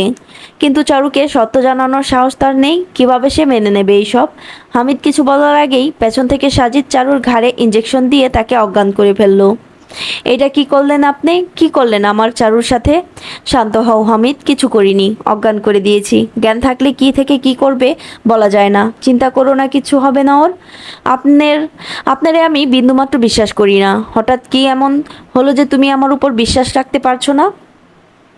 কারণ চারু আপনারে বিশ্বাস করে না, আর চারু যখন আপনারে বিশ্বাস করে না তার মানে আমিও করতেছি না। চারু যখন আপনারে সন্দেহ করছে তার মানে নির্ঘাত ঘাপলা আছে আপনার মাঝে। হামিদও কিছু জানে না তাই সন্দেহ করছে, তুমি তো সবটা জানো। আপনি যে আমারে সত্যি বলেন তার কি গ্যারান্টি? ওরে নিয়ে আমি এক ফোঁটা ঝুঁকিও নিতে চাই না। ঠিক আছে, আগে ওকে খাটের উপরে তুলে দেই, বাকিটা পরে দেখা যাবে। মেঝেতে ফেলে রাখা উচিত হবে না। আপনার কিছু করতে হইব না, আমার বোন রে আমি দেখতে পারমু। আপনি ওই মরাটারে বাঁচান। ফুলদানির আগাতেই সে কাহিল। এমন বলত পুলিশে ঢুকলো কেমনে কে জানে। একটা কথা বলি কি, জ্ঞান ফিরলে আবার কোনো পাগলামি করবে, হাত পা বেঁধে ফেলি চারুর। খবরদার না, ও যাই করুক হাত পা কিছু বাঁধা হইব না। ভাই বোন দুটোই পাগল। সাজেদের বিড়বিড় করে কথাটা হামিদ শুনলেও কিছু বলল না। এখন চারুর সুস্থতা বেশি গুরুত্বপূর্ণ। অজ্ঞান কখন ফিরবো, বেশিক্ষণ সময় লাগবে না। সাজিদ ভেবেছিল চারুর জ্ঞান ফেরার পরে সে আবার পাগলামি শুরু করবে, কিন্তু এমন কিছুই হলো না। চারু শান্তভাবে উঠে বসলো। মনে হয় যেন সদ্য ঘুম থেকে উঠে বসা এক তরুণী। হামিদ এবং সাজিদ খাটে বসেছিল এবং হিমেল সোফায়। চারুকে উঠতে দেখে প্রথমে সে কিছুটা পিছিয়ে গেলেও পরক্ষণে হামিদের পাশে এসে দাঁড়ায়। কেমন আছো চারুলতা? আপনাদের দুজনকে খুন করতে পারলে ভালো লাগতো। হিমেল ভেবেছিল চারু উত্তর দেবে না, কিন্তু চারুর এহেন উত্তরে ভরকে গেল সে। দুজন বলতে কে? সে আর সাজিদ। এটা হবে হয়তো। চারু যে হামিদকে কিছুই করতে পারবে না সেটা কিছুক্ষণ আগেই সাজিদের কাছে জেনেছে সে। আপনি আমাদের ভুল বুঝছেন, অন্তত এক্সপ্লেন করার সুযোগটা দিতে পারতেন। দিতে চাইছি না। চারু, তুই কথাটা শোন।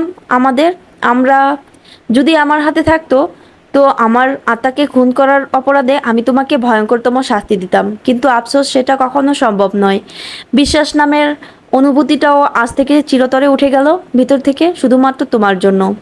তুই আমারে বিশ্বাস কর বা না কর, সত্য এইটাই যে আমি যা করেছি তোর জন্য করছি, তোর জীবনটা স্বাভাবিক করতে করছি।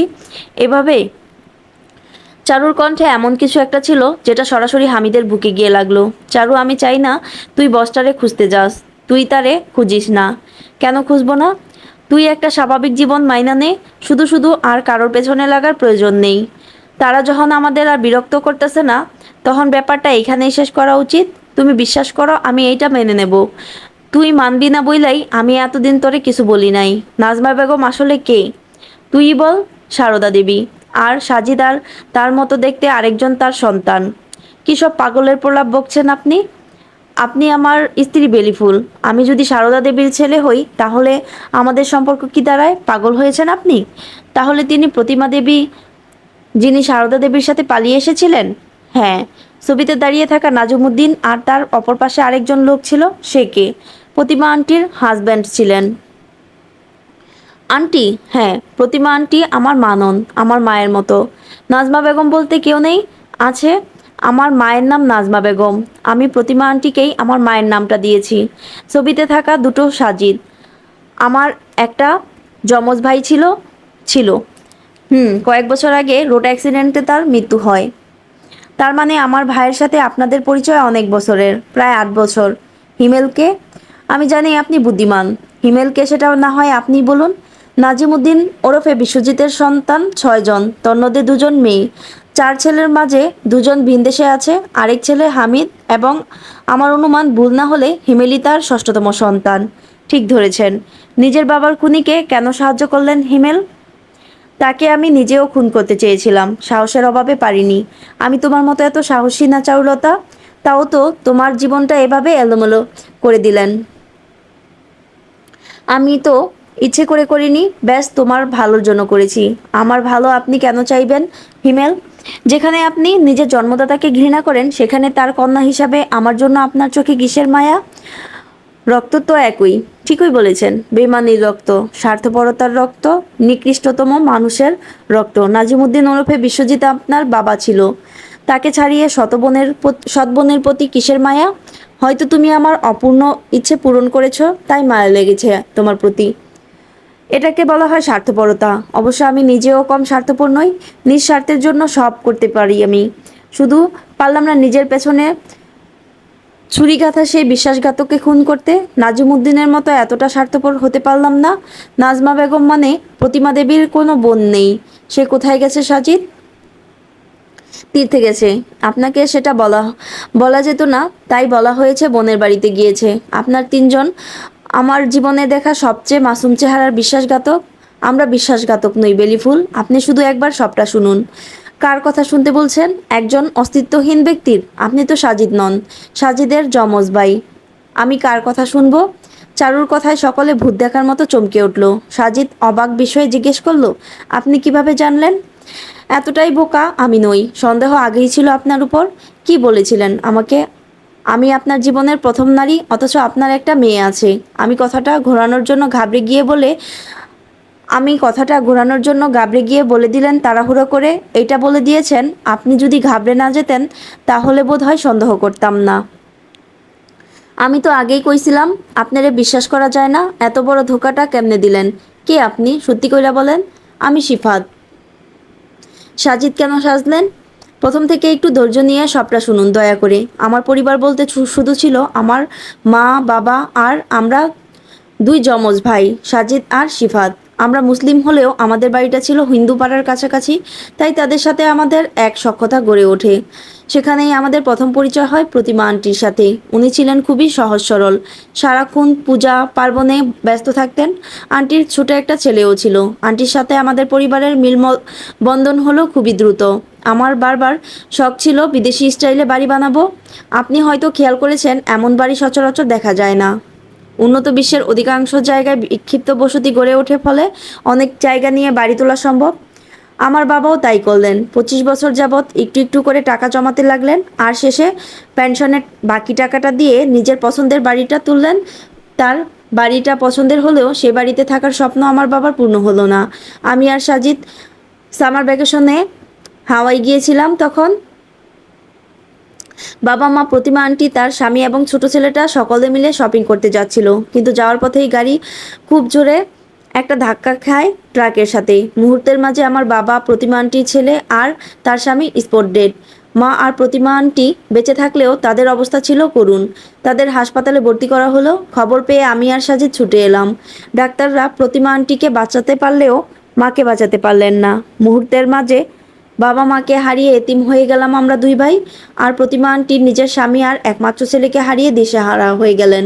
সেই দুর্ঘটনা আমাদের জীবনটাকেই বদলে দিল। মুহূর্তের মাঝে সব তছনছ হয়ে গেল। প্রতিমা আন্টি আমাকে আর সাজিদকে আঁকড়ে ধরলেন বাঁচার জন্য, আর আমরা আন্টিকে। আমাদের জন্য আন্টি মায়ের চেয়ে কিছু কম ছিলেন না। এসবে আমি কিভাবে জড়ালাম? আমি আগেই বলেছিলাম আমাদের দুই পরিবারের সম্পর্ক খুব ভালো ছিল, তাই মাঝে মধ্যে নাজিমুদ্দিন ওরফে বিশ্বজিৎ তখন প্রতিমা আন্টিকে দেখতে আসতেন। তখন তার সাথেও আমাদের পরিচয় হয়। কথায় কথায় জানতে পারি তারও দুজন ছেলে। প্রতিমা আন্টি অনেকদিন নিজের দিদিকে দেখেনি বিদায় খুব জোর করতে লাগলেন দুই ছেলে আর তার দিদিকে নিয়ে আসতেই। এইটা সেই অ্যাক্সিডেন্টের আগের ঘটনা। নাজিমুদ্দিন উপায়ন্তর না দেখে বলেন সারদা দেবী কাজে আটকে গেছেন আর ছেলে হিসাবে নিয়ে আসেন হামিদ এবং হিমেলকে। আপনার হাতে যে ছবিটি সেটা সেদিনেরই। তার মানে তুমি আগে থেকে হিমেলকে চিনতে? সবটা জেনেও তুমি লুকিয়েছিলে ভাইয়া। কি বলতাম আমি যদি মাকে বলতাম তার স্বামীর আরেকটা বউ আছে, আবার সেখানে আরেক ছেলেও আছে, তাইলে মা কি ওইটা মানতে পারতো? বেইমান কোথাকার। সেদিন হামিদ ভুল করে চারু একটা কথা টেনে ফেলে। নাজিমুদ্দিন নিজেকে ঢাকতে বলে তার একটা মেয়েও আছে, হামিদের মতোই দেখতে। আর আপনার জীবনের মোড় সেদিনই ঘুরেছিল চারুলতা। জানতে চাননি কি হয়েছিল? এই ছিল আমি সেই চারুলতার 33 থেকে 36 পর্যন্ত সবগুলো পর্ব একসাথে।